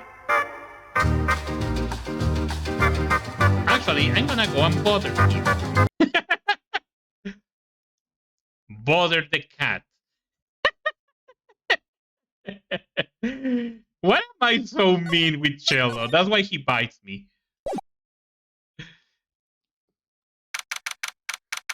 I think that's exactly the reason why he bites me, because I'm mean with him. And of course he will be like, oh yeah, you bother me while I bite you. And then I agree. Because he bites me. Good morning, Mr. Wright. Good morning, Maggie. So, what do you think is going to happen today, sir? Yesterday's session didn't go so well and ended on a giant mystery. That's true. And we still haven't solved a single topic yet. Are you okay, Nick? Yeah, of course. I saw that. A little flash of doubt in your eyes. No, that was no doubt. That was, determination. Why didn't I believe you? It's nearly time, Maggie. You better get going to the defendant seat. Roger, don't let me down, Mr. Wright. I'm counting on you. Hey, Paul! Oh, hey there. Hey, Detective Gumshoe. Quit stressing Maggie out. She doesn't need that. How do you know she was stressed? I was watching through the doorway. Oh. You look like you lost the case already. Show up with confidence, you pal. Here, maybe this will help. Huh? Are you taking over a therapy too? Not in a million years, pal. Don't tell me that you don't remember this thing. Yeah, that's a little bottle that we leave the other day. Come to think of it. Oh my god, the Sabok ship. I just saw that. Come to think of it, that doesn't look like one of the aromatherapy bottles. It's a small bottle that turned up in my Beyond kitchen a couple days ago. Yeah, that's the one that we keep. I'm not gonna read that again. The green bottle. We finally got the analysis result back from the lab. So, what is it? Is it a poison? I'm afraid not, pal. It's medication. Medication? Yeah, for ears. Topical use only, apparently. Oh, so this is this medication that disappeared. Interesting. Also, let me check something. We use all of these as evidence. All of these from the scooter forward. Oh my god, it's gonna be a lot of evidence. Meow. Hey, Cello. Welcome. Hello. Welcome to the trial. Oh, you're in the trial? Yeah, you right on the time. Oh, nice. Nice. Yes. Should be interesting. It will be. It's the medication Lendl was using for his Raptor E-drum. What was Lendl's ear medicine doing in the kitchen? Small bottle. What about the unidentified fingerprints? Anything on that? Someone screwed up, so they only had time to analyze the contents of the bottle. Another hour and they might have gotten something on the prints, but... That's going to weaken the impact of piece of evidence. Okay, pal, this is it. Make sure your defense is impregnable today. Got it? Today's trial, I'm gonna expose that guy for what he's done. My name is not Phoenix Wright. What the hell? Why is that guy like bright red color? Yeah. He like super angry or what? No. Oh, there's God. Oh my god. What is always Oh my god, there's God. Yeah. The defense is ready, Your Honor. You want me to start voicing it? E. Okay. Ready and waiting as always, Your Honor. I can't even have my coffee ready. Very I good. know, I think he started with a fucking coffee. I love it. Very good then, we will get on our way at once. Yesterday we heard the testimony of Mr. Victor Kudo. That's funny. He claims that to have witnessed the defendant putting a powder into the victim's coffee. However, the witness testimony was plagued with a number of problems. The mark on the rim of the cup shows that the victim drank from it with his right hand. But according to the unknown's testimony, he picked it up with his left hand. Thank you, Mr. Godot. Furthermore, according to the witness account, the victim was listening to the radio with an earpiece in his left ear. Yeah, the victim's left eardrum was ruptured, which made him effectively deaf in that ear. It's amazing how many contradictions a single case can have, honey.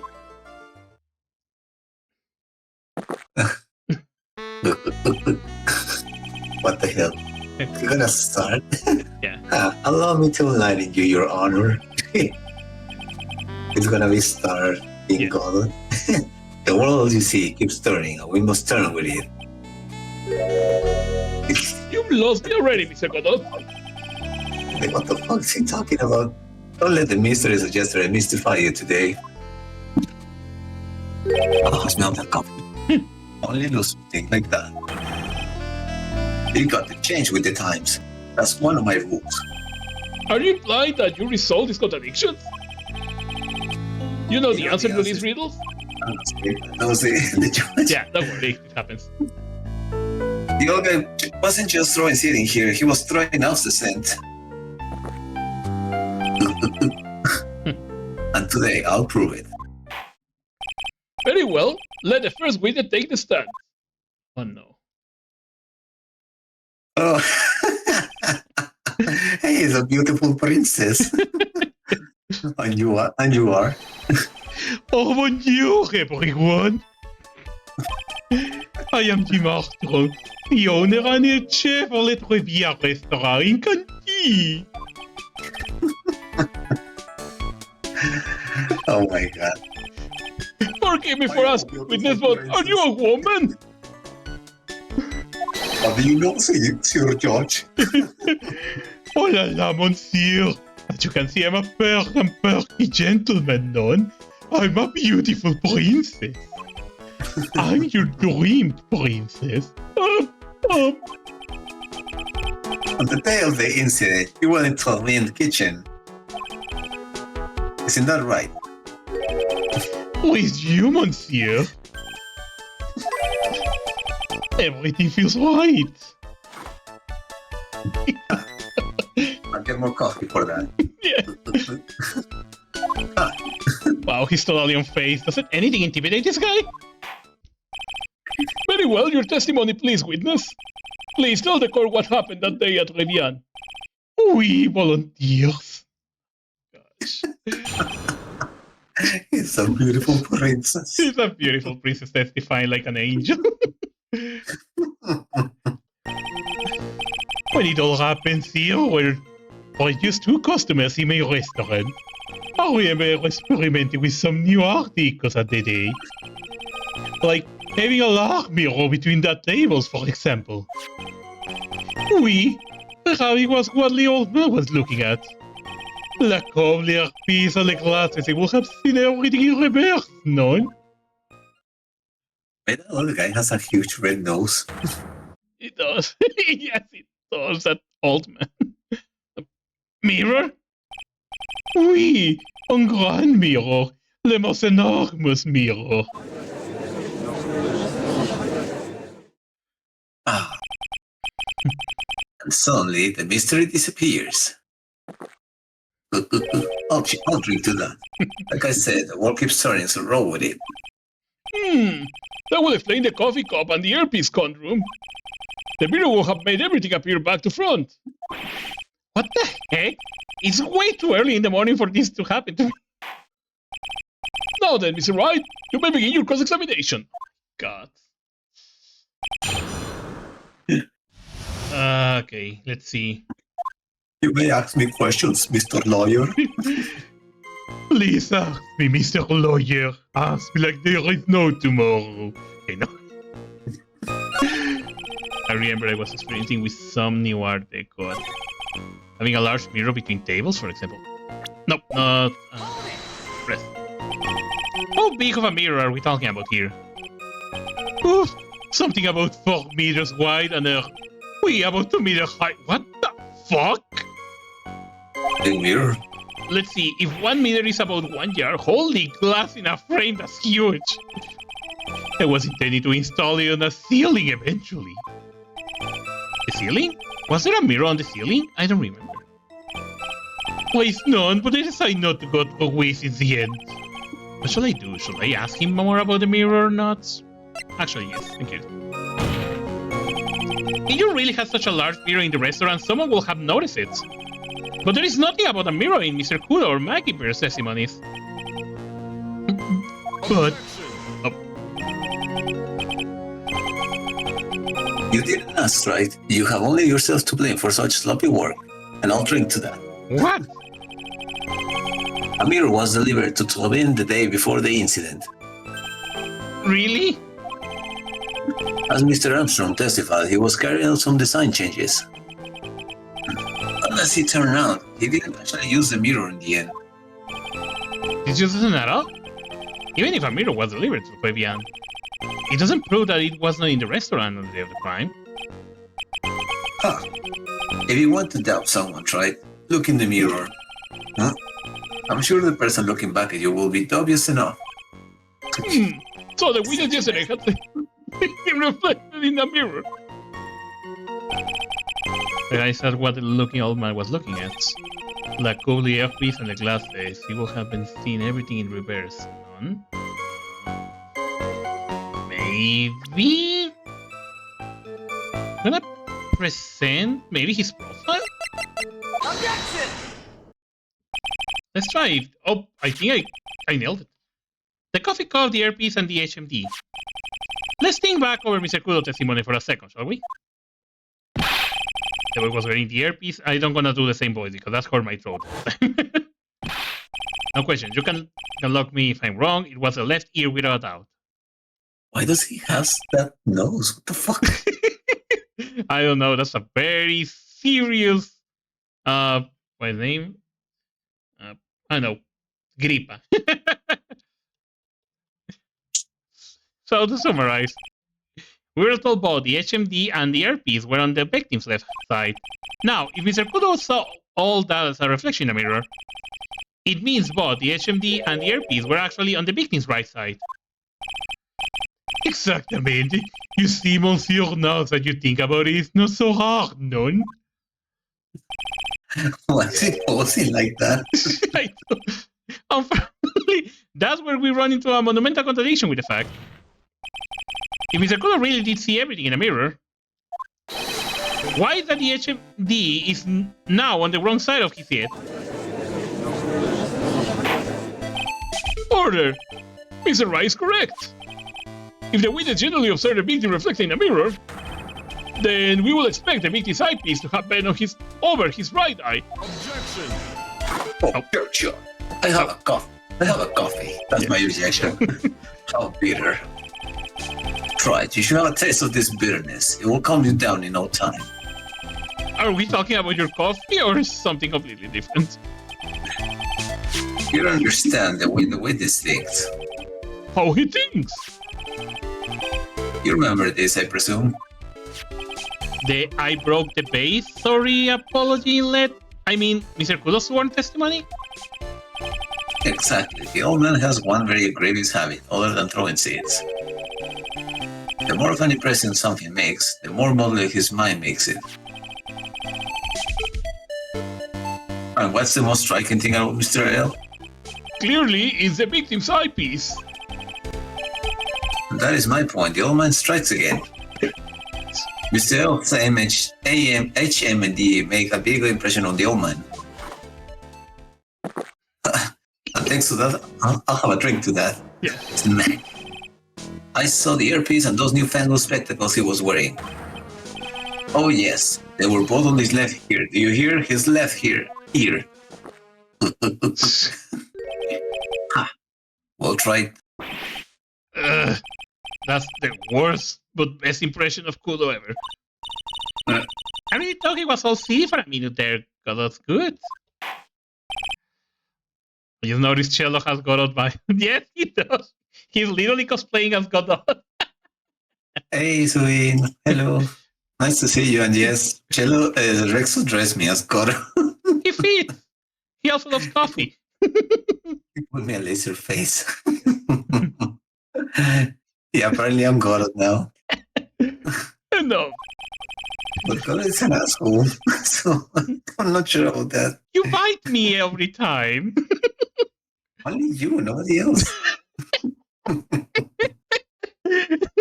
you're an asshole to me. Well, you know, well, stop making those bad jokes then. Oh I'm my just God. kidding. I love this fucking train that we're following. I must agree that yesterday witness was irresponsible rash in much of a testimony. And I also agree that you harassed that poor cat by telling bad jokes. Oh, fuck you, Judge. Bad luck, Right. Smell that coffee. A mirror can be beaten by a handful of seeds, nor can it lie. So, what exactly was the old man looking at? Fill us in, Mr. Armstrong. Go on, tell the court. We're all ears. Look. Oui, I can explain. Please, you will look at the plan of the restaurant. The mirror. God, it's like, man, that man is beautiful. Alors, is everyone sitting comfortably? The mirror was in the middle of the restaurant, easy to halt.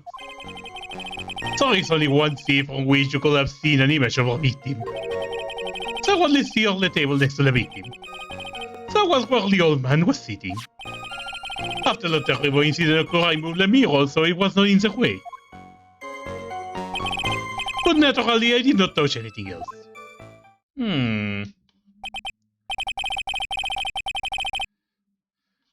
I see no problems with the explanation we have just heard. So the table next to the victim, Mr. Kudo could have seen the victim in the mirror. What a naughty little cook that I am, confusing all the men like this. Don't worry about it.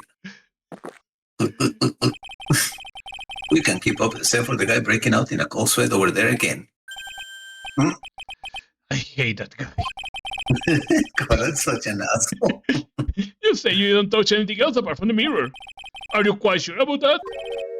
Oh, yes, of course. Is that his victory dance? I guess. Very well, Mr. Wright, your cross-examination, if you please. The mirror. This time, the rest of the meal of the restaurant, dividing the two halves.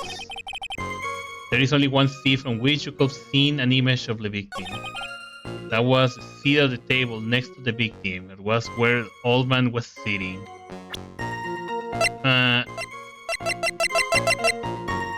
When the incident occurred, I broke the base at my seat. I'm sorry. Okay. Prime photo.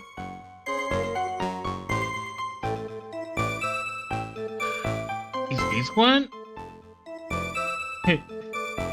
I guess it is because if this is wait, both of the bases are on the table, so Udo was not sit there. So it could not have been him. Objection! This piece of evidence contradicts with the testimony we had here, Your Honor. The crime photo? Yes, this photo clearly shows something that theoretically should not exist. What on earth do you mean by Mr. Wright?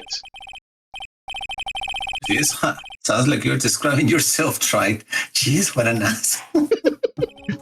Now then, if the defense will please clarify his statement. What is that something that should not exist in this photo? This base? Take that!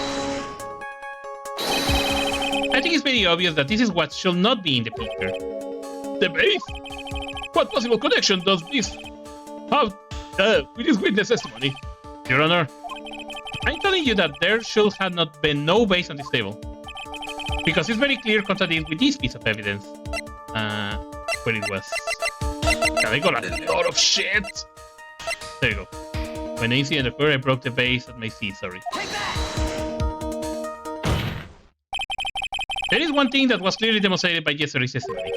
Mr. Kudo broke the base that was on the table where he was sitting. And yet, as the court can see, there is an unbroken base on the table next to the victim. Why? Because Mr. Kudo was not in fact sitting at the table next to the victim at all. Objection. Smack. Don't be an idiot, Wright. That's impossible. That is the only one Kudo could have seen the victim's reflection from. Exactly. There is only one conclusion we can draw from this contradiction. There was no mirror in the toilet that day. Your testimony, Mr. Armstrong, is an elaborate lie. Mon Dieu! Objection. Don't try to confuse the court, Wright. Obviously, the witness cleaned up the base, while the police were taking their time getting to the crime scene. Unfortunately, Mr. Godot, that doesn't quite work for me. Mr. Armstrong already testified to the contrary. In his own words, I did not touch anything else except the mirror. Ugh. I'm hot like my coffee. What the fuck? Well, witness, what do you have to say for yourself?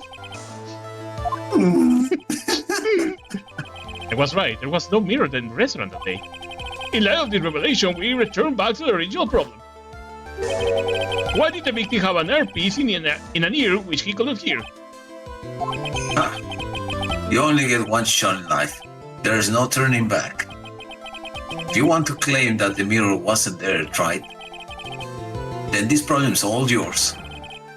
How do you explain what the old man saw?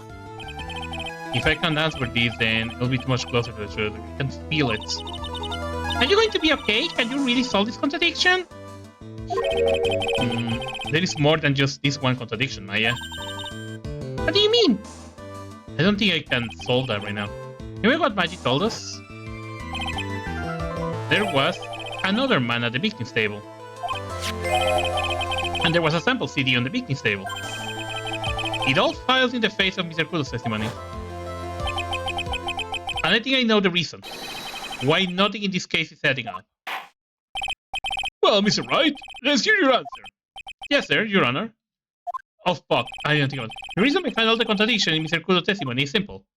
The Kudo made a mistake, the ear doctor made a mistake, the victim was a phony? Probably. Maybe? This case is riddled with contradictions. Yet, there is one very simple answer that clears them all up. And what is that? The incident Mr. Kudo witnessed and the incident the victim experienced were two completely different events. What? Oh, you got it right then? Yes, the victim that Mr. Kudo saw was not Mr. Glenelg at all. He was an impostor, a phony pretending to be Mr. L. Obviously, unlike the victim, there was nothing wrong with the impostor left eardrum. That's how he ended up wearing the earpiece in his left ear by mistake. I'll drink to that.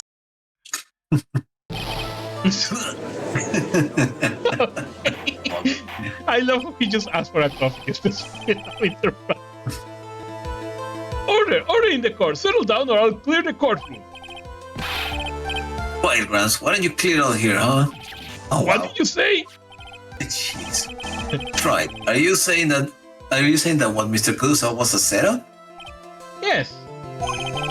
Someone pretend to be Glenelg and acted out the whole coffee poisoning. All for the express purpose of creating a witness out of one Mr. Victor Kudo. Objection. Smack. Get real, Try. Why would anyone want to do that? Isn't it obvious? The thing Mr. Kudo was most insistent about in his testimony was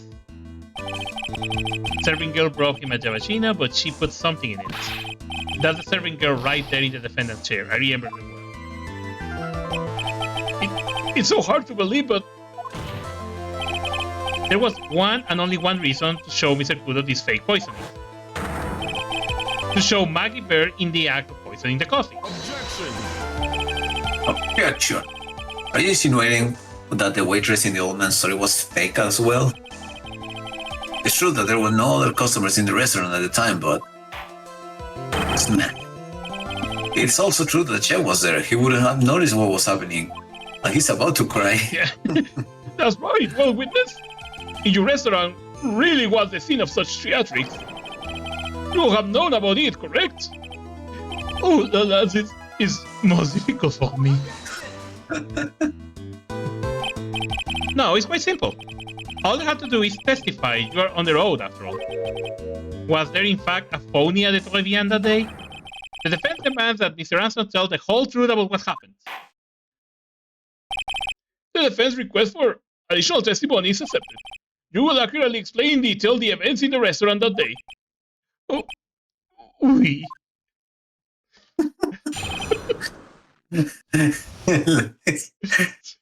Okay, let's see what I can say.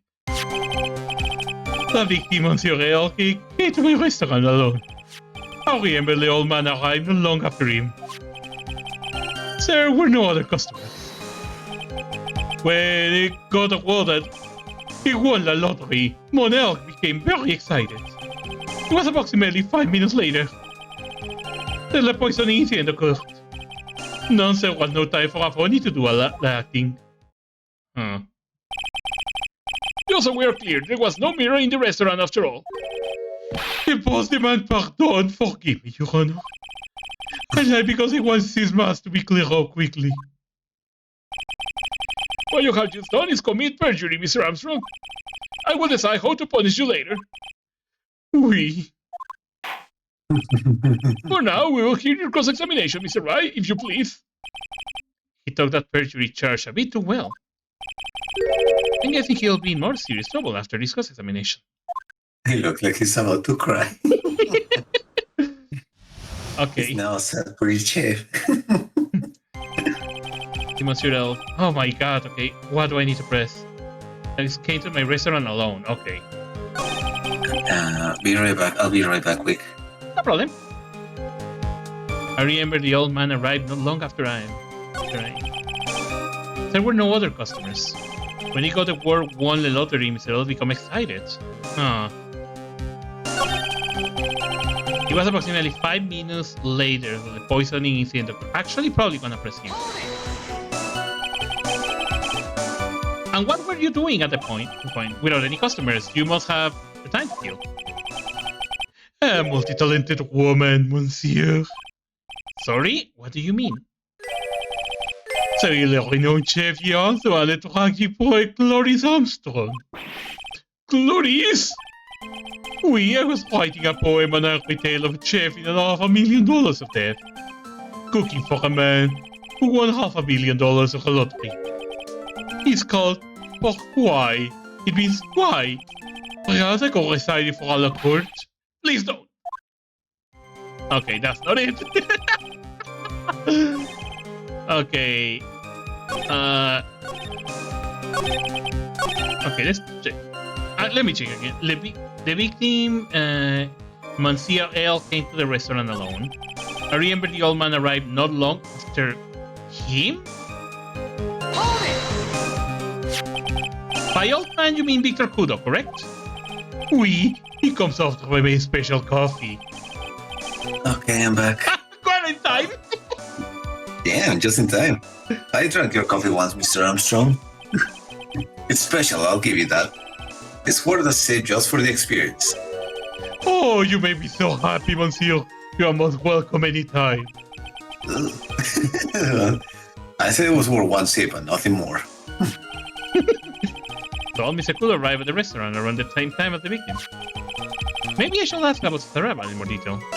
How many minutes after? So you're saying that not much time elapsed between when the victim, Mr. Cool, arrived?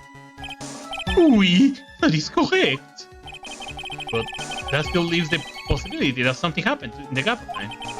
And by your recollection, how much time would you say elapsed? Let me see. Approximately 2 minutes, I will say. 2 minutes? That's all? It seems so likely that anything awkward could have happened in such a short time. Rats. I knew I shouldn't have pressure on the line of questioning.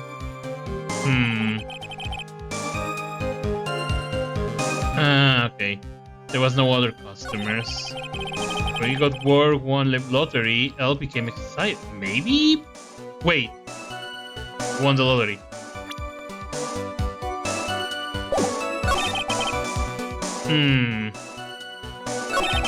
Actually, let me do that again. I remember the old man arrived. What about the time? Because I asked whole minutes, but not the time, so let me skip that. What time was it? Out of curiosity, about what time was it when Mr. Kudo arrived? Oh, no, I can't remember, monsieur. I believe we were told by the witness yesterday. The crime was reported at 2:25 by a kind of scary old man, sir. Does that recall you your memory, witness? Please, it happened about 20 minutes after he arrived. So the victim must have arrived between 2 p.m. and 10 p.m., none? Just after 2, huh? Thank you for your help in jogging my memory, monsieur. You are wonderful. I can sit here all the time and do nothing now, can I? The time of the day will be added to the witness testimony. Oui, monsieur George, everything I do it for you. Merci bien. That's French, isn't it? I'm glad at least one person is in good mood. He's even humming a song to himself. The old man arrived not long after, just after 2 p.m. Aha! It cannot be possible! Experience the most thrilling 10 minutes of your life every Monday at 1:30 p.m. If he won the lottery, it's impossible. Objection! Oh, fuck! I thought it was a lottery ticket. It's a flyer. Whoops. Check which button you're pressing. No, it was the button, but I presented the wrong piece of evidence. It was my bad. Okay. Objection! Whoops, sorry. I'm so stupid. I'm afraid I finally got you, Mr. Armstrong. What? What do you mean? Did you got me in your arms? Okay, no. At the time in question, the victim was listening to the radio with his earpiece. The show he was listening to was Millionaire Radio. Each week, they announced the winning numbers of the $500,000 lottery tickets. Oui, that must be the show Monel was listening to. I can't see any problem with the testimony, Mr. Wright. I wonder. You said the victim arrived at the restaurant after 2 p.m., correct? Oui, I sure of it. I remember it perfectly now. I know it was that time because I just finished serving a lunch menu. Get to the point, right? If you have one. That show is broadcast live at 1:30 p.m. and it claims to be the most thrilling 10 minutes of your life. It's on the air at 1:30? Now, supposedly, the victim made some noise when it was announced that he had won.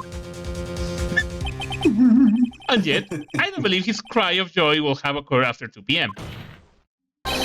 Because the show had already finished more than 30 minutes early by that point in time. No!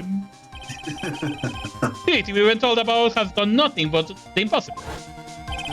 Listening to the radio with a ruptured eardrum, catching a show that was already over, there is only one conclusion you can draw from this fact. The victim was an impostor acting as the poisoning 30 minutes after the real murder. Yes, there were two Glen Elks in Tribulations that day. The real Glen Elk, now dead, having been poisoned by the real killer, and the funny Glen Elk acting out the events for Mr. Kudo to witness. It certainly seems that way. I mean, if that was not the case, how could you explain the time discrepancy? Objection. Quite a performance, right? You were almost on a roll. But sadly, you lack the rock-hard foundation of rhythm to build your song. What is this? Music Theory 101? Let's recap. According to your imaginary theory, it's now just after 2 p.m. The phony elves performing a play for the benefit of Mr. Kudo. Smack. How do you explain then where the real Glen Elk is? I don't believe I have to spell this out for the court, however. At the time the real Glen Elk was already dead. That's certainly the obvious conclusion. Objection. Thank you, Wright. That's exactly what I was hoping you would say. What? Now, I presume you can prove this theory of yours. Can you explain where the missing corpse went to? The missing corpse? According to the old man's testimony, there was only one other customer there. If that customer was the phony Glenn L., then where did the killer hide the body of the real victim? Ah! The prosecution has a valid point, Mr. Wright.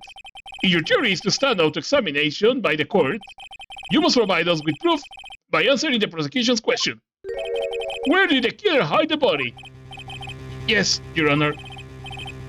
No conjecture, Wright. Let's hear some facts for once. Show the court a piece of evidence that proves where the body was hidden. Evidence? What with intense pressuring here all of a sudden? I thought I had him without contradiction. But he's turned it all around and backed me into a corner instead. Well, Mr. Wright, the court will now hear the defense theory and evidence. First, where was the body of the real Mr. L concealed? Inside Trevian. It would have been too dangerous to take the body outside. Obviously, the body must have been hidden somewhere inside Trevian. Interesting. But where could the body have been hidden inside the restaurant?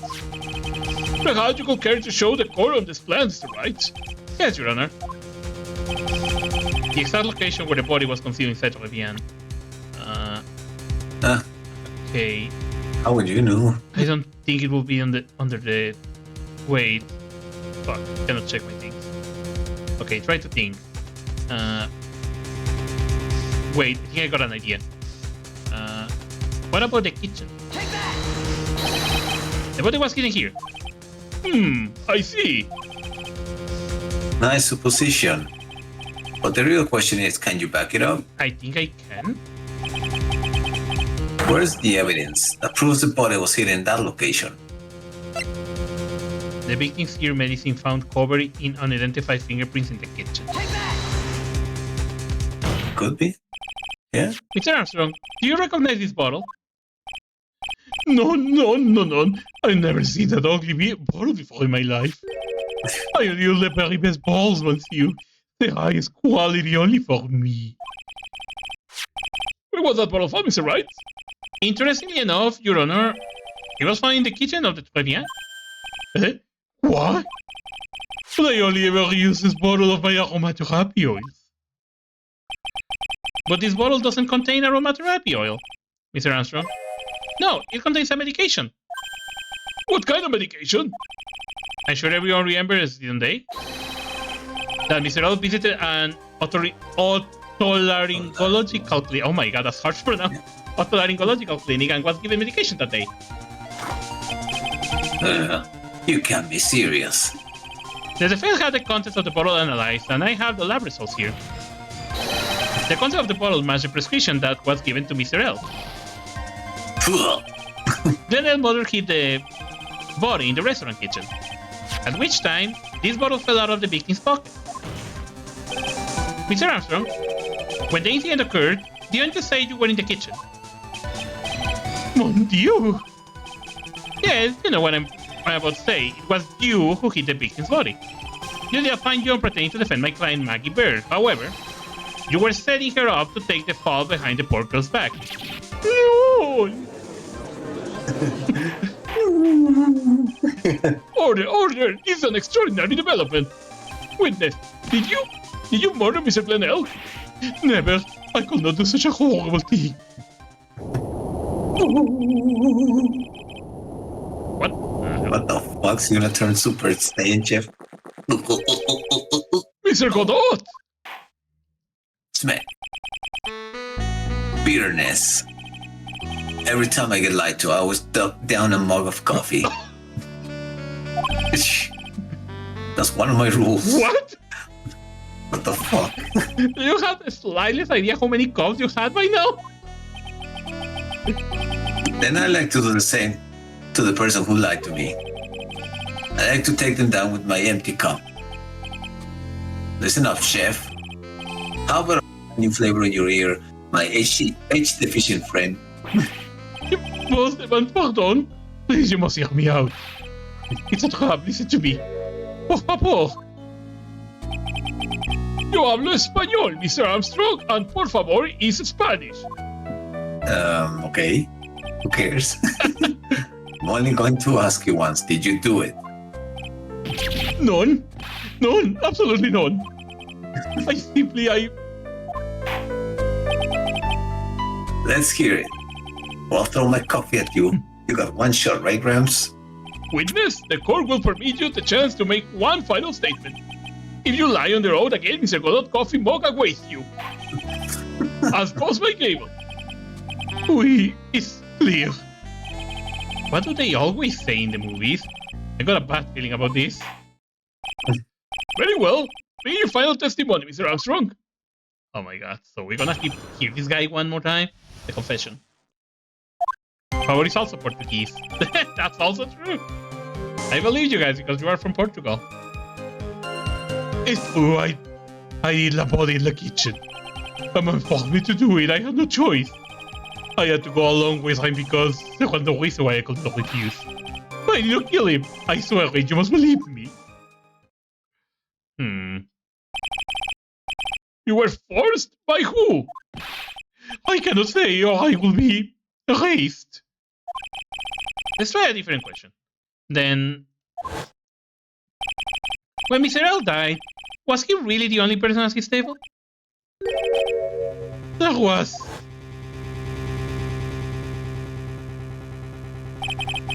was another man. I knew it. Maggie was saying the truth. You may cross-examine the witness now, Mr. Wright. There's just one more thing I need to do. I gotta break this guy and get him to tell us the name of the real killer. I'm gonna break this woman. Okay, no, I mean man. Okay. You're gonna make him cry. Yeah. It's true. Hid the body in the kitchen. A man forced me to do it. I had no choice. I think I know who he's talking. Because he's so scared of that character. Objection! I mean, he looks like a fucking devil. Yeah. Let's end this dance of ring around the rosy, Mr. Armstrong. This is the man that you've been referring to. Ah, who is that? I feel like I've seen him somewhere before. Oh, I don't know. Maybe a month ago in this very courtroom. This man is Furio Tigre. He's the manager of a loan office called Tender Lender. There is no point... El Tigre, exactamente. There is no point trying to hide the truth anymore, Mr. Armstrong. I know you cannot go against the Tigre, at least not while he had this on you. No. Where is it? Oh my god, I got so much shit in these. Take that! Not correct. A $500,000 loan from a black market loan shark. And you had no way of paying it back, did you? That's why you were forced to do anything. This man told you. Oui, it is as you say. Mr. Armstrong.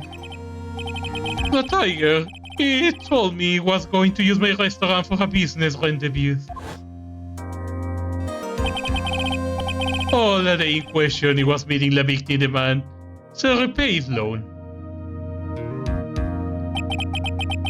I don't know why it happened like that. I just did what he told me to do, and no choice. I carried the body of Lincoln Maggie out of the dining area and into the kitchen. After that, I just tried to forget what I'd seen. I think we can now safely say that the man who forced your hand was Mr. Furio Tigre.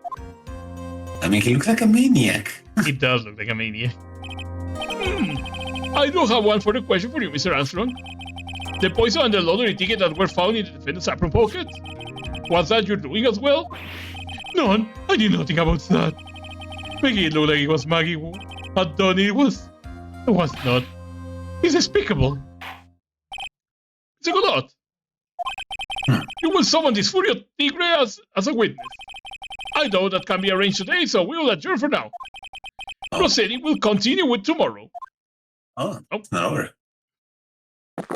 Look, look, look. 30 minutes. What? So I can perfectly. The trial will go on. I'll say to myself, oh wow, I need half an hour to get that guy on the stand. Not a minute more. How the... Don't sit back and relax, Jack, right? No one knows if that Chad is really telling the truth or not, even if he looks like he's about to cry. The trial could still go either way. Very well. Your request is granted, Mr. Godot. We'll resume once Mr. Tigre is ready to take the stand. Until then, court is adjourned for a 30-minute recess. Damn, he's really desperate to get it. It's funny, so it looks like God is controlling the trial and not the judge. Yes. What's up to the point? Yes. Meep. Okay, so You know, 30 it's minutes. funny, like, God has like this style and he is like the whole jokes about coffee, but he's an asshole. He's such an asshole. But then again, all prosecutors are, right? Yeah, all prosecutors are assholes. Even Miles Edgeworth starts like an asshole before he starts softening a little bit. So we're finally going to see the tiger on the stand. We almost got this case won now, Nick. I wish I could agree. Huh? When I cross-examined Mr. Ransom just now, he said he was just doing what the tiger told him to do. But Godot picked up on it, remember? He pointed out that without proof, we don't know if what he testified is the truth. You mean you think Mr. Ransom was lying? I don't know, but if that's the line the prosecution takes, we could be in trouble. I get a feeling that we don't have the case-making evidence we're going to need. Oh, hi, Gumshoe. Detective Gumshoe. Why are you so jumpy about Detective? Your hair is standing on end. Hey, that's the pot calling the kettle black. Long little Mr. Topknot.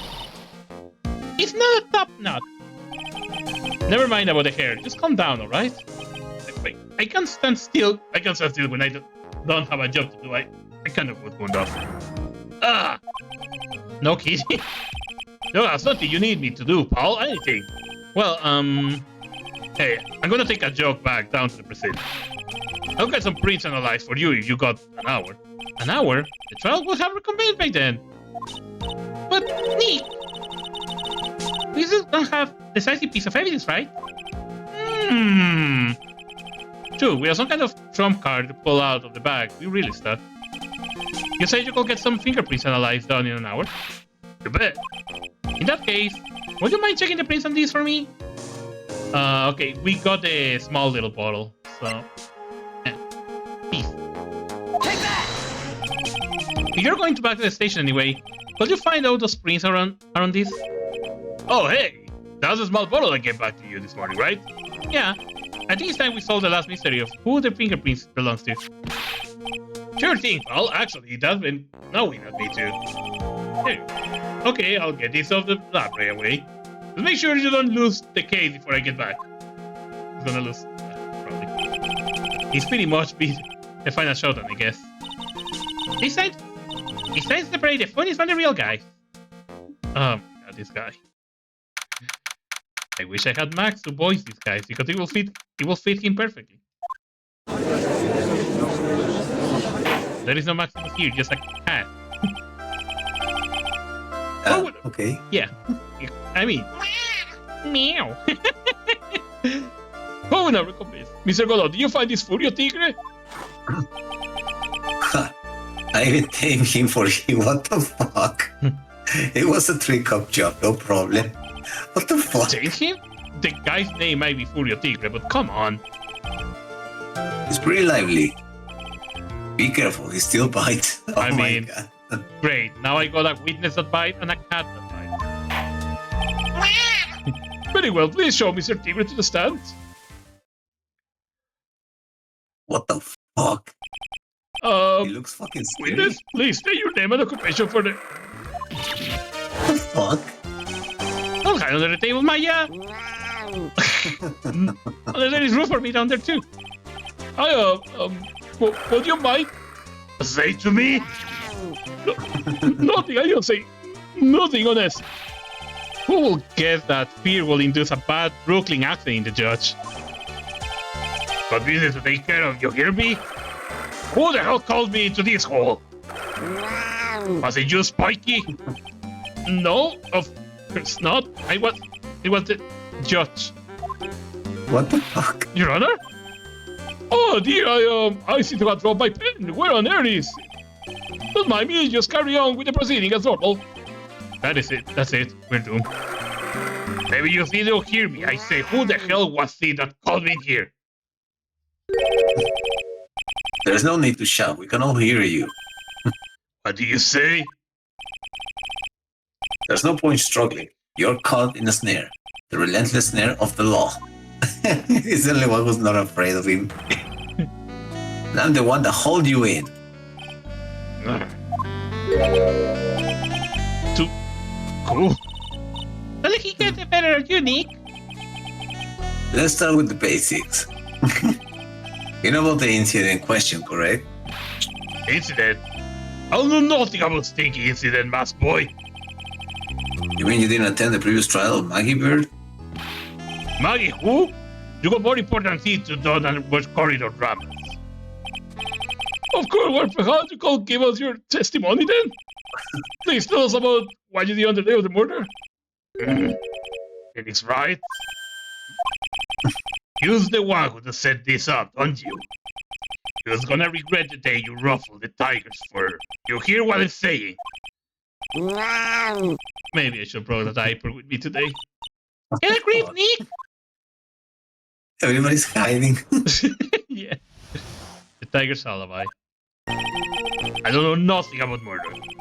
I was tied up by business in December last year, spent all the time in my office. I got well lined up to borrow cash from tender lender every single day. You still wanna check my alibi? Just ask Violetta.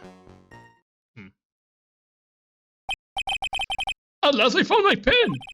Very well then, Mr. Wright. You're cross-examining. What is up? Please, witness, if you could refrain from shouting out like that. But I gotta get that guy in the blue place. That lowlife ain't no lawyer, just punches away at stupid details and will win. Lowlife? Me?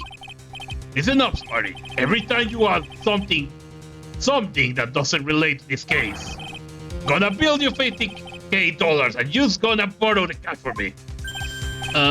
That's one loan contract I refuse to sign. Don't think it's not gonna hurt when you tangle with the tiger. Ah. I love a good spectator sport. Just a minute. That's really not... This witness is, how can I put it, a hungry tiger roaming the urban jungle. Get on his bad side and he'll bite everyone's heads off. Yours too. Very well. I have no choice but to impose a penalty system here.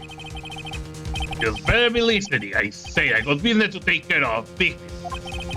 If I don't split now, I ain't gonna catch my bus. The court will impose a penalty for any irrelevant pressing of witness testimony. Oh my god. What? Keep that in mind as you begin your cross-examination, Mr. Wright. Yes, Your Honor. Pressing? Really? You can do it. Okay, if I press in the wrong statements, I'm gonna get penalized. So I'm gonna need to just go to the important things. Wow. Come on from under there already. Will you, Maya? Okay, so I need Okay, to... Actually, That's harsh. yeah. Okay. I don't know nothing about the murder. Okay, so that's irrelevant. I was tied up with business in December last year. Spent all my time in my office. I go quest right now to borrow cash from tender lender every single day. Yeah. When I check my alibi, just ask Violetta. Okay. That would be irrelevant. Maybe this because that happened in December. I hope. Are you sure about that? We're talking about 1 month ago, you know. You see the speed? That's how sharp my secretary is. Sharp. Is she talking about Viola Cadabrini? He writes everything in my schedule. December mainly in the office. That's what it says, so that's what I was. That seems like rather a sketchy schedule. Here he goes again. What the tiger did all December is not that issue. What's important is what he was doing on the day of the murder, so now what? I'm gonna risk. Mr. Tigre, What do you say what? if you will not mind going into a bit more detail. Objection. This is a dead try and you know it. Remember the rules. What the fuck? No, it's essential that we establish the witness alibi accurately. I agree. The meeting was killed on December 3rd. Were you in the office that day too? Maybe you ain't listening. Of course I was. I never set foot outside. I had meeting all day with a bunch of cats wanting to do business with me. I never seen that young kid before. I do believe the witness last statement was important. Mr. Godot, if you could please. Mr. Tigre, the court asks you to add that last statement to your testimony. Don't let an animal beat you. Be a man, Your Honor, and ask him yourself. What the fuck? The day outside talking about was in the office too before. I never saw that kid before. Okay. Think I got the evidence for that. There we go. On December 3rd, the day of the incident, there is a note saying, meet with the tiger. Yeah, you actually meet with him. Mr. Tigre, you claim you didn't know Mr. Glenelg, but it appears that Mr. Elk knew you. What? Mr. Elk left this little note on his calendar. Meet with the tiger and the date? December 3rd. December 3rd? That's the day of the murder. So, Mr. Tigre, I submit that you did indeed know one Mr. Glenelg. Because on the very day of the incident, you met with him.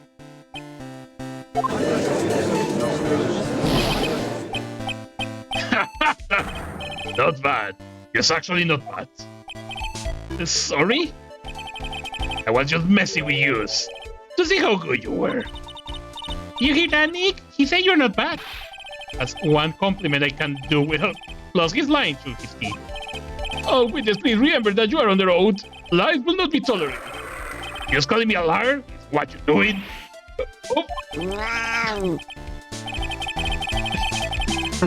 So you're saying that you claim to have never seen that kid before, is it truth? I say I'm just serious. Just better believe that's the truth. Ha! Then I'll say that gives me time to enjoy another cup of pure black magic. That is, while you testify for the court again, Mr. Tigre. Oh, yes, would you mind including the court witness? He never actually met the victim? That's got to be a lie right there. It's time I nailed this guy. The victim, Glenelg. Ain't no liar, I never met Glenelg. Was some lame guy with a name, though.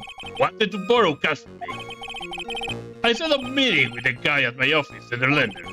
I went around for him, but he ain't never show up. He never even been to a bad joy, you see? Here? Actually, he was there. I see. That all seems pretty logical. You had arranged to meet with the victim, but he didn't show up.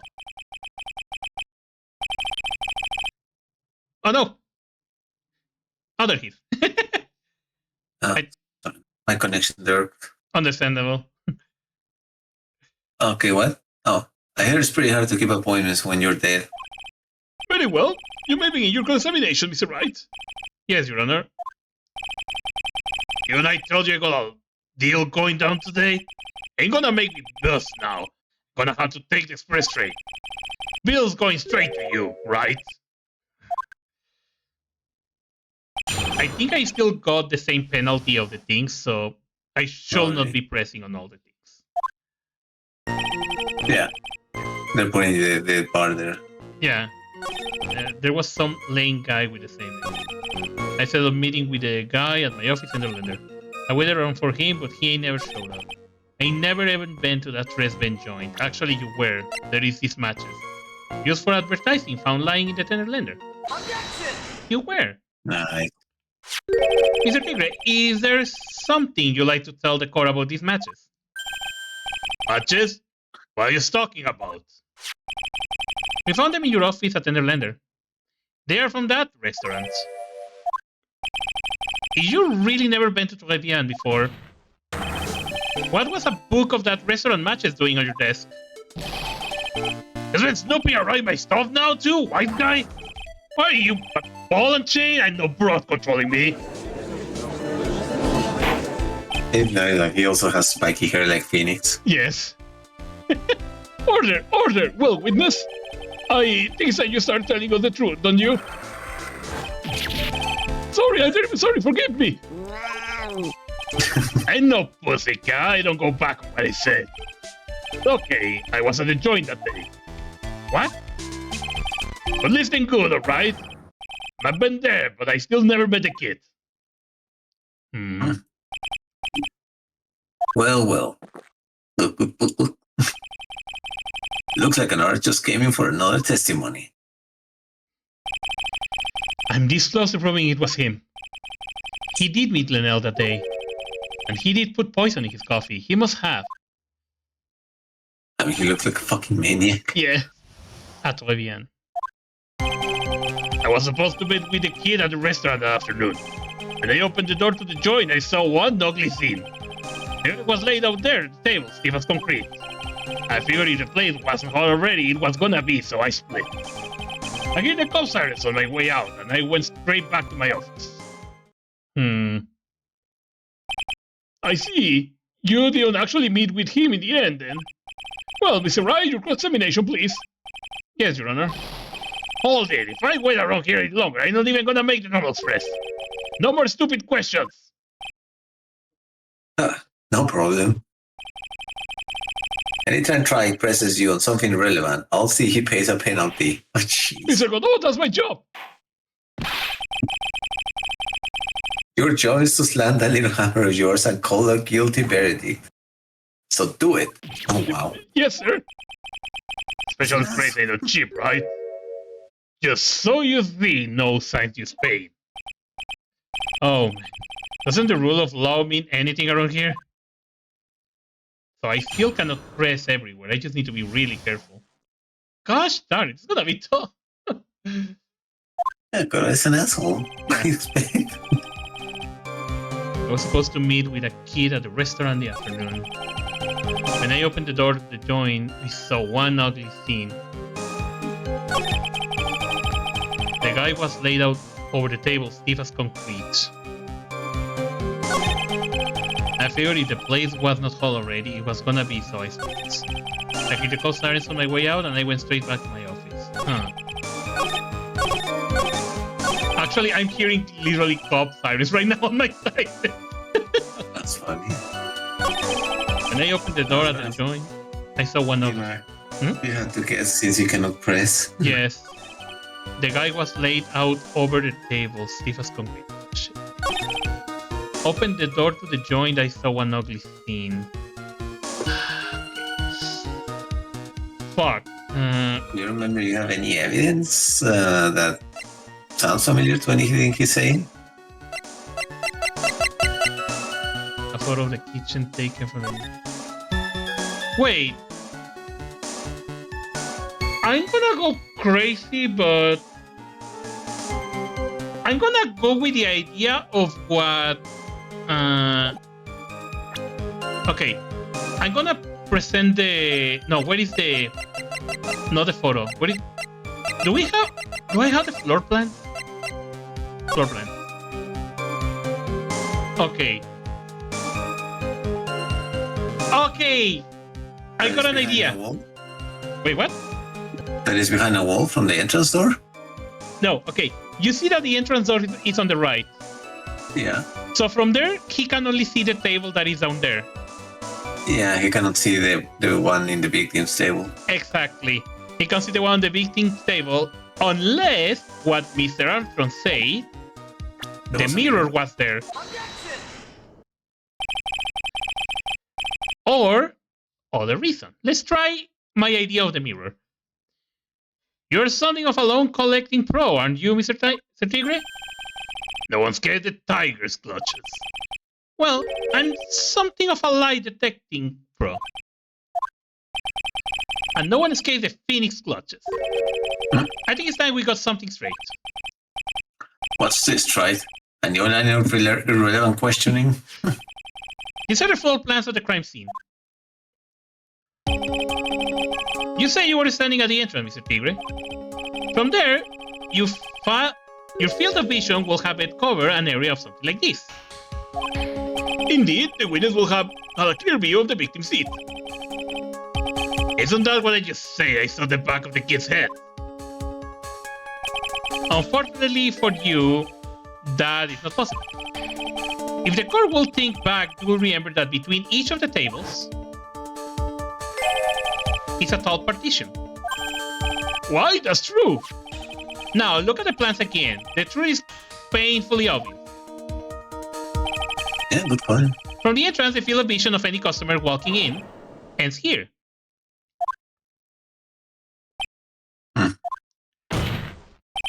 So, from the entrance of Troavian, you could not have seen the victim's seat. But you did saw the victim today because you met with him. Objection. Wrong. Have you forgotten the old man's testimony yesterday? He's gonna go back to the mirror. Victim was alone at his table. But the defense just proved the point to be moot. The victim witnessed by Mr. Kudo was not Lenel, but a fake. What? In order to have Mr. Kudo falsely testify, the real killer posed as the victim he had just killed and acted out a charade. That will do. This trial has gone on long enough without the obvious questioning being answered. Who exactly was this real killer who impersonated the victim? You say the killer murdered Glen Elk, and then impersonated his victim as performer for Victor Kudo.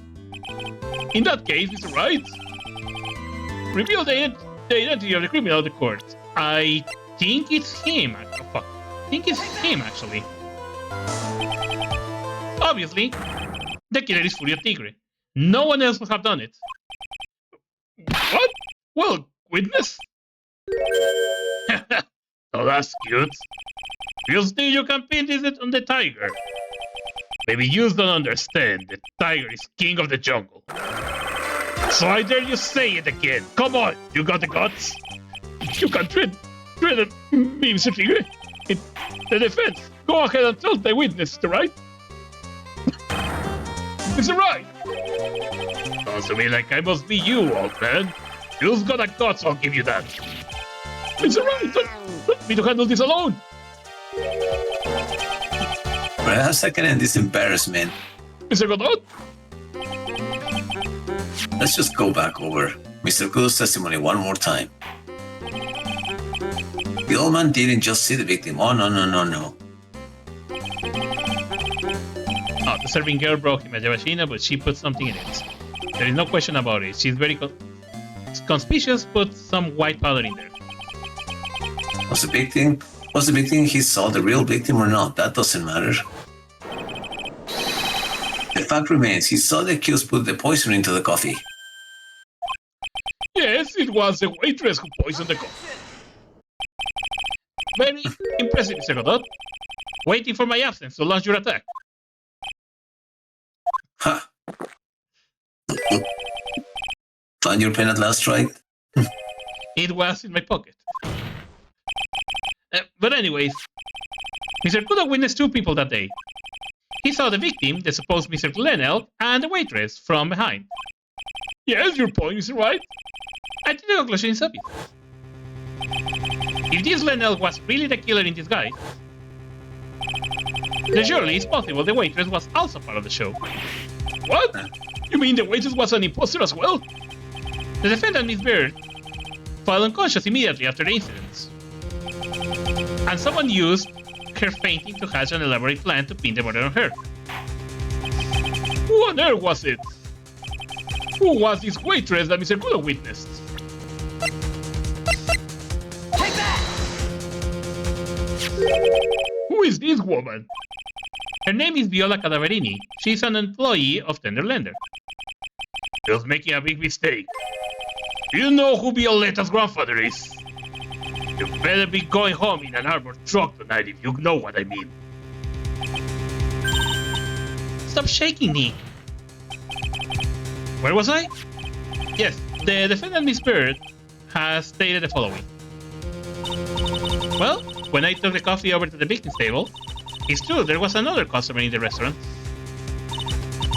She was sort of creepy, and she had a kind of a cackling laugh.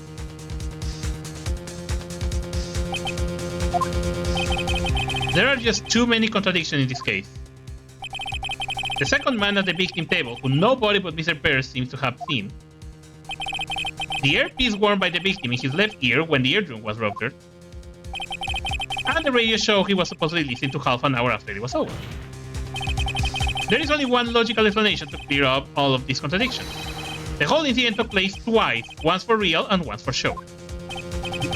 And Mr. Furio Tigre, the only person who could have committed the crime, is you.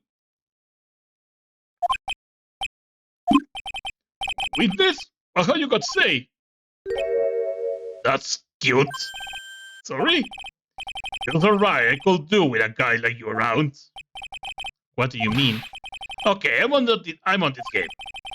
I'm gonna have a charter jet to get on my meeting now, but I'm gonna give you one more thing to think about before I go. Something to think about? It's gonna be all wrapped up nice, alright? We just missed out one really important thing. But that can be. I was in the joint that day, and I met that kid too. But I gonna have poisoned him, you see? He's here. You really expect us to believe you now, Mr. Tigre? What a troublemaker. Troublemaker? Looks like we're going to need another one for the road. How many cup of coffee do you? One more steaming cup of hot testimony. Another testimony. That's like 4 already. Yeah. Right?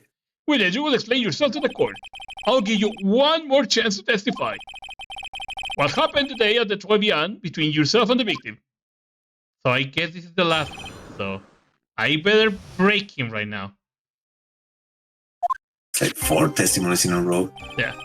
Yeah, I loaned out cash about $100,000. That day, we was due to have a little chat. The kid had his payback day, see? So anyway, he told me he's got no way up to pay up. I'm about to flatten the guy when he started screaming. Yes, I won $500,000. He got lucky, you know, real lucky. If that waitress had not done what she done, everything will bend over. Now, I see that the principal amount you loaned to Mr. L was $50,000. Yeah, well, you see, got the big to take into account interest bills so fast, you know. That's faster than fast. $100K is twice its principal. The repayment deadline was December 3rd, the day of the incident in question. Yeah, he was one lucky kid. He got $500 million just in time. So I have no reason to kill the kid. And if ain't not got motive, you ain't not got no case. His motive? He has to have one, but what is it? Okay. Ties to the victim. I loaned out cash about $100,000. Okay. Blame the guy when he starts screaming. I won't have $1 million. He got. If the waitress had not done what she done, everything would have been over. Maybe that one? Okay, let's. Wait. The waitress, you mean? The girl with the glass in the defendant chair. Who else could it mean? If she cannot go in the way, things will bend bada bing bada boom over and done with. Maybe I should push a little on this. Ask about Maggie. This will bend. I think it's actually a. Actually, yeah, because Maggie nuts. What do you mean things will have been over and done with? Are you sold there or what? I'm talking about the cash. I was there to get my $1,000 bucks back. That's all I'm a businessman. It's all coming together before the waiters got in the way. As far as I can tell from the witness testimony, other than the recouping his loan, Mr. Tigre had no motive for killing the victim. Witness, you will amend your testimony to reflect what you just said. I guess motive, huh? I was after the $100,000. I didn't have no other reason to kill the guy. Actually, yes, you did. $1 million bill for cranial surgery payment was due last year. Objection! Teeth. So you just intended to get back the $100,000 Mr. L owed you, correct? I loaned the guy the cash, so that's my right. I mean, he's not wrong. Unfortunately for Mr. L, $100,000 was not enough to cover it, was it? Huh? About 6 months ago, you were involved in a traffic accident, weren't you? An accident involving a car and a scooter in which a young woman was injured. She was taken to the hospital where she underwent surgery. Where did you get all this info? These medical papers document the treatment of the young woman in question. According to these, her operation cost $1 million. Payment for the expenses was due in December of last year and was paid in full. $1 million? A preposterous sum! Someone shall sue us HMOS! No one would pay a bill like that. If the medical association got wind of it, the hospital would end up as dead as a morgue. But Mr. Tigre had no choice but to pay, because his very life depended on it.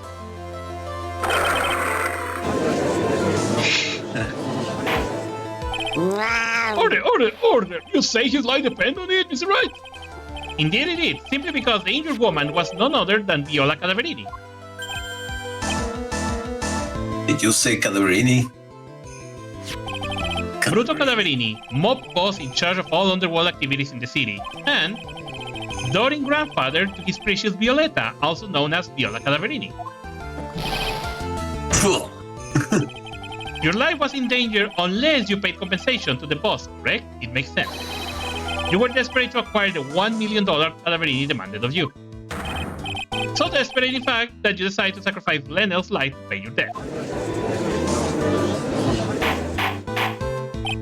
Order! What do you say to that, witness? Objection. It is a nice little fairy tale, Tribe. But even if the witness did need $1 million, that doesn't tie him to Mr. Elk's murder. Mr. Elk only owed him $100,000 and had no hope of repaying it anyway. Yeah, the guy wasn't worth my spirits. I don't think so. In fact, the opposite is true. The opposite? Lending money with no hope of ever seeing repayment will normally be bad for business. But, in this case, the very fact that Glenel had no way to repay the money is crucial. What? Do you know where you're going with this, Nick? You got to think outside the box, man. Outside the box? It's very straightforward. Mr. Tigre was not after the $100,000 at all. It seems you have a logical conclusion for this theory, Mr. Wright. Would you care to share it with us? What exactly was Mr. Tigre after? This. Where is it? The winning ticket? No, it's not the way. Oh, there it is. MC Bomber. A computer virus paid by Glenelg, potentially worth millions of dollars. Oh. Glenelg was a programmer, a highly skilled programmer. That skill was the collateral Mr. L put in order to borrow the money. Care to explain how skill can be used as collateral to secure a loan, Tribe? He had the skill to create a computer virus, and so he did. A virus known as MC Bomber. A computer virus? What does one of those do? A computer virus is a program that wreaks havoc on the insides of a computer. A computer? What does one of those do? Oh, I guess the bird is not the only part of his honor that is from the Stone Age. I will explain it to you later, Your Honor. Right now, this is the important point. A virus like MC Bomber will be worth several $1 million on the black market. Mr. Tigre, you're gonna have cared less about the $100,000, isn't that right? All you cared about was one thing, the virus.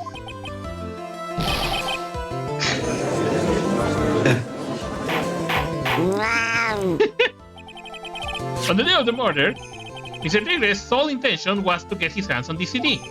Glenelg had no way of paying back the $100,000, so Mr. Tigre knew it. But then a miracle happened. The kind that Mr. Tigre will prefer say never happened, but he can't either, neither can I. El Lorewin? Exactly. At the 11th hour, Mr. L won $500,000 on the lottery, which left Mr. Tigre with no way of getting his hands on the all-important CD. At least, no legitimate way.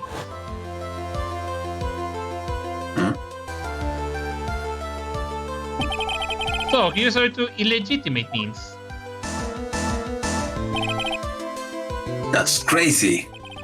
He murdered Glenelle and then made his next move, to frame Maggie Bear for the crime. Mr. Tigre posed as Glenelle,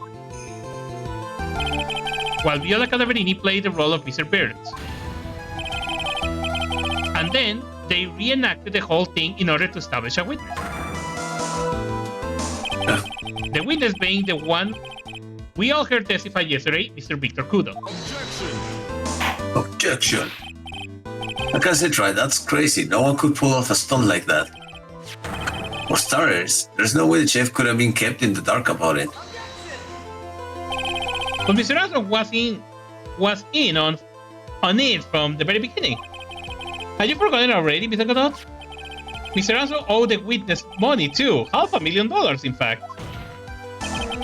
He had no choice but to go along with Mr. Tigre's plan. Jesus Christ. Order, silence or I will... Yes, they put on a good show, Spikey. If you want to stay alive in the loan shark business, you gotta be careful. You'll see saying I dressed up like the kid created a witness and framed someone. If I did something crazy like that, I'd leave a trail as bright as my shirt. I ain't dumb enough to do something sloppy like that. I agree. You do? Despite your appearance, you are very careful. That's why you took one more precaution. One more trick to make sure Mr. Bear had no way out. What? Another one, Mr. Wright? Interesting. Why don't you fill us all in, Tribes? Oh my god, that's a lot of penalty. Yeah. What was the trick you say Mr. Tigre performed to frame the accused? Paper pass, maybe? What on earth is that? What an insult to think anyone could be fooled by such a childish imitation. Consider yourself insulted, Your Honor. What is that? Mr. Tigre, you didn't just pose as the victim on the day in question. A month ago in this very court, you posed as me. Huh? What? That's the truth. But the witness looks nothing like you, Mr. Wright. Well, the hair matches. Although, now that I think about it, it was you, wasn't it? Huh? No doubt it was you, standing in there this very court a mere month ago. The Finney's wife who put out the most disreputable shady defense I had ever seen.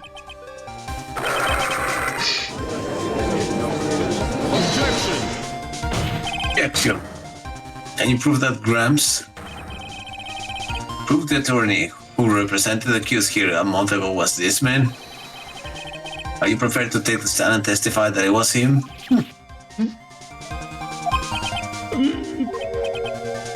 Hey, forget about it, yeah? I won't do something like that, not me. You made a mistake, right?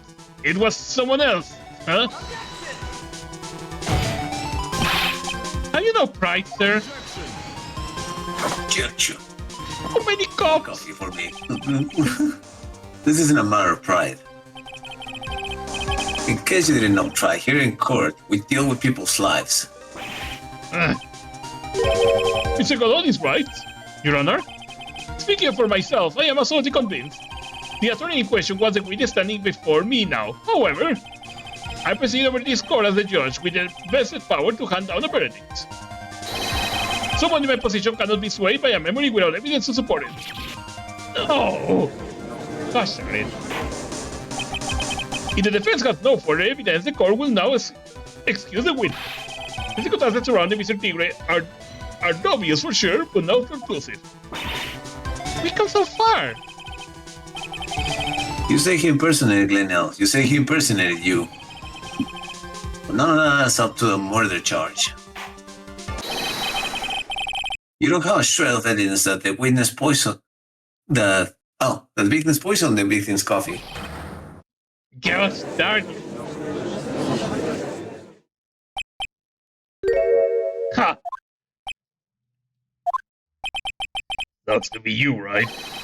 Don't mess with the tiger or you're gonna get mauled. You just got that? All we managed to do here was chase him around a bit. But I was so close to getting him to admit his own guilt. Huh. I'll drink to that. Looks like I won't be needing a refill. Wait a minute. What about the fingerprints? Yeah, if I just had one more piece of evidence. One more piece of evidence, and maybe I could get Maggie. Cook. This winter cross-examination is over. You are free to go, Mr. Tigre. Yeah, what about the fingerprints? Oh, Hold it. Aha. Wait. Fingerprints. Detective? Detective Gumshoe.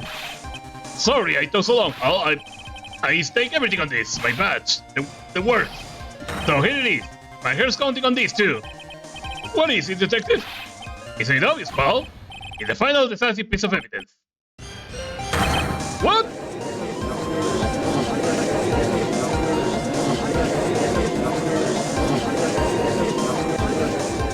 Yeah, just remember he had that. yeah. The little medication bottle. Sorry it took so long, pal, but I finally got the result from the lab. The result? About the prince, pal, from the medicine bottle. Oh, so do you know who the prince belongs to now? Do you think I'm some kind of hack? Detective? Of course I know. So tell us. They're tigers, right? I knew it. You bet. Clear as crystal all over the bottle. They are full of your paw prints. Alright? That's great. We got him now, Nick. What's wrong with you? You hardly say a word since the Detective Concho got here. He laid everything on the line for this, Nick. I know. Look, I'm sorry. This is kind of hard to say, but it really doesn't make any difference whose prints are on the bottle now. What? Why not? What we need to produce at this stage in real trial is irrefutable evidence that the Tigre put poison on Glenelg coffee. He's already admitted that he met the victim. The fact that these prints are on this bottle, that really doesn't make any difference now. Unless the poison was in that bottle. You know what? That's a good idea. I knew it. Great. No matter how hard I try, I'm never of any use. Hey, don't be so hard on yourself. It was our last chance to help Maggie. And I've been working on some useless piece of evidence the whole time. It's alright, I'm a real loser. It's not breaking news to me, pal. Oh, Maggie. Detective comes you? Maggie? You've been working on something for me? Sorry, I let you down, Maggie. I know you don't do it. And I'm a detective. We're supposed to be able to prove stuff like that. I'm really sorry. I'll get out your hair now. Detective comes you, wait! He's gone. Isn't there anything we can do now, Nick? I wish there was. Gumshoe worked so hard to get that evidence. If only there was some way I could use it. Yeah, Unless the poison was in that bottle. that can be a Then you would good... add up. Yeah, that could be a good one, actually. Is it right? Yes, Your Honor? I want that you are recess so you can prepare the decisive evidence you discovered. Yes. Oh my god. Well, more coffee. Yes, I don't know. I'll keep us all in suspense, right? Shows.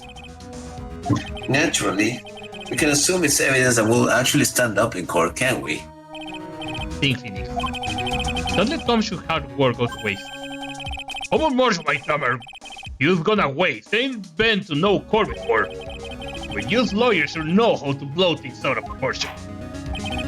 No doubt, given the nature of the evidence, it will speak for itself. Nevertheless, you will talk us through it, is it right? I know I cannot prove anything new with this evidence. I'm really backed into a corner here.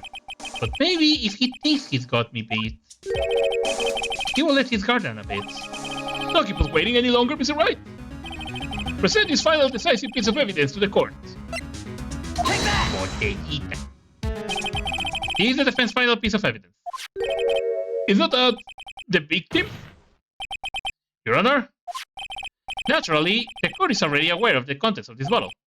However, interesting new information has come to light. We have clearly identified some fingerprints on it. Fingerprints belonging to you, Mr. Tigre. What? But Mr. Wright, what conclusion are you hoping to draw from this new information? Everyone here knows what this bottle contains, except one man. One person in this court should be theoretically be in the dark. My prints are on that fancy-looking bottle. Is that what you're saying? Well, what the hell is in it anyway? A phony trial, a phony lawyer, and phony clues. Everything about this case has been phony. Feel like the perfect excuse for some phony evidence. Mr. Tigre, this is the decisive piece of evidence that will prove your guilt. Why? Because it contains the poison. This bottle contains potassium cyanide. Potassium cyanide? The poison used to murder Mr. L, Your Honor. The victim's killer used this very bottle. And on this bottle, Mr. Tigre, we found your fingerprints. Well, how do you explain that? You make a good plow, you know that? What? You say never gonna get this to stick. You're just making me laugh now. You think a cheap bluff like that's gonna fool the tiger? A bluff? I can see straight to you, Philip Wright. They ain't not the bottle with the cyanide in it. Nope. No, this is the bottle. We found traces of the poison in. Don't mess with the tiger, or you're gonna get ripped to shreds. Cyanide bottle was brown, and it was made of glass. How does he know that? A cheap piece of trash don't look nothing like it. So how does he know that? Exactly.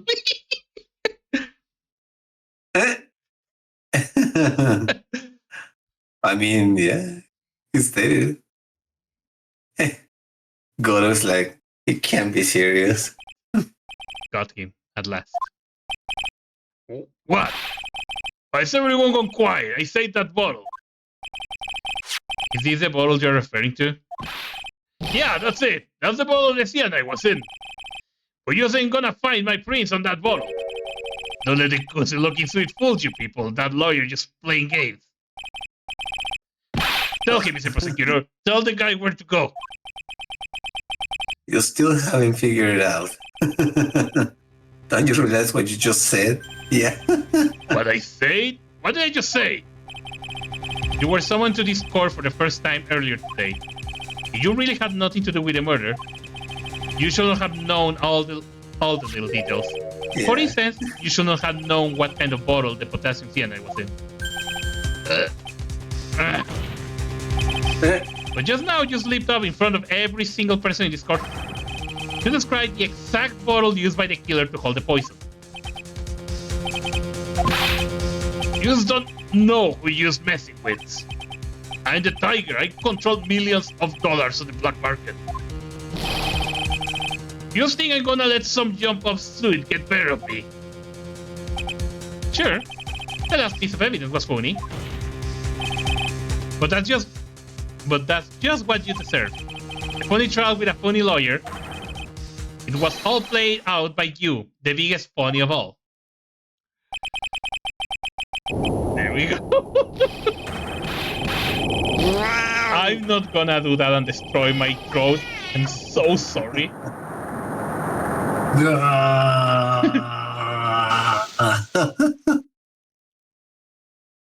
Oh, that's his breakdown? Yeah. What the fuck? What's going on? It looked like a blackout. Oh, it looked like a blackout. Oh my god. Well done, tried. Now we can't see shit. Alex is gonna be gone now. I see him send a cup of coffee just for you. Oh, he threw it at him. Oh, jeez. Same with. Oh, he's still there. Why don't you watch the police restrain your prey? Ugh. He went crazy. He started roughing like a maniac. Yeah. Is it right? You caught a tiger by his toe, but if this one hollers, he won't be let go. Now then, how are the things going with Mr. Tigre? Tigre, Mr. Godot? He is being arrested on suspicion of the murder of Glenn Elk, Your Honor. Fortunately for us, We managed to rectify a very grave error. Miss Bear was found guilty in the absence of a genuine defense lawyer. Yes, she was. And in the absence of genuine evidence. But the tiger made one mistake. Indeed. He very nearly got away with everything if it was not for the one slip of the tongue. Julio Tigre is truly frightening criminal. Huh. The truly frightening one. Is that defense attorney over there? But that? Well, I am now in position to deliver my verdict. This court finds the defendant Maggie Bird. Not guilty. Throw the confetti. Yay. It's always confetti. It's so funny. That is all. This court is adjourned. Yeah, I don't know where the fuck they show all the confetti. I will love in real life to see a court where they throw confetti like that. That would be funny. Mr. Wright! I'm lots of words, thank you, sir. Congratulations, Maggie. I was so mad when Mr. Wright landed me in all that trouble a month ago, but now I feel like I can forgive him. Hey, that was not me, Maggie. That was the tiger. Look, Nick, in the doorway. It's a gumshoe. Oh, guess I'll be heading off then. See you. Wait! The teddy gumshoe? Oh, yeah. Congratulations, Maggie. Thanks. Wow, they look so dead. I knew you were innocent all along. Why didn't you say that in your testimony then? Well, I was... Nope. Wait out, detective! He just ran off. Maggie, why are you being so hard on him? He busted his balls for you. It's thanks to him that we got a medication bottle. That wasn't even of any use. But... it's only because Mr. Wright used it so cleverly. The litigation was just running around in circles. Poor guy. Although she still is not ready to forgive him. Can you put in a good word for him, Nick? Yeah, Maggie's right. I should help Gumshoe out. It's clear to me. Maggie, You know that Teddy Gumshoe's been really worried about you, though. All of this. I wanted to believe that, sir. But on the first day of the trial, he practically gave the judge a free pass to lock me up. He don't have any choice, Maggie. He's a detective. He has to report the facts. He doubted me, that's why he thought I might have done it. I got to prove to her that Gumshoe really cares about her. I know. I'll give her a little present. Another evidence. Here you are. A present to celebrate your freedom. That's a present from Detective Gumshoe, made with a ton of love. He said you lost weight and he was worried about you. Detective Gumshoe? I actually really like weenies. You know? That's his stomach. Did you guys hear that? I'm pretty hungry myself, you know? Oh, she's too. Yeah, the trial dragged on a bit today, didn't it? His sacrifice is to give her money. Yes, exactly. Also, hey Hank, welcome. It's okay if I eat this now? Yes. Oh, that looks good, actually. Yeah. So, how is it, Maggie? It's really good.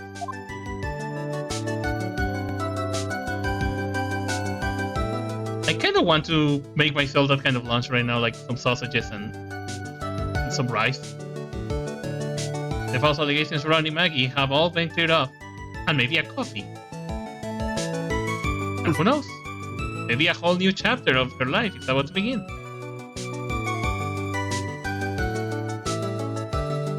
Cookie, welcome. Recipe for I need to get going, Rexo. No problem, Cholo. Episode 4, The Tournament Beginnings. Oh, Mount Word. Yeah. Okay, so this is a really interesting trial that I'm gonna be... But that's gonna be for tomorrow, so...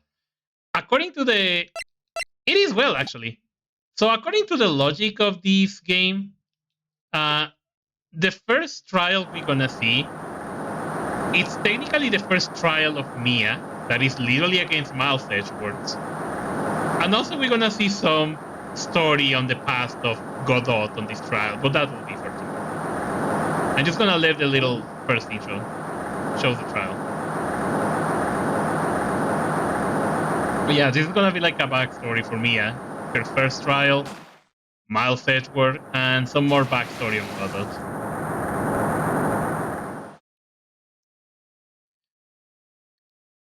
In fact, probably we're gonna see that. Oh, that's me, by the way. I'm reading through the file of an old court case. It was the first case of my longtime mentor, Mia Fey. Digitive data. Name 30 false. Kidnapping and murder. Death penalty. Digitive moments. After escaping falls, meet with, and then murder Sergeant Valerie Hawthorne. Recapture on Eagle Mountain about 8 hours after escape. She looks like Jill Valentine. Her very first client was a death row inmate who had recently broken out of prison. That was a whole year before Mia and I ever met.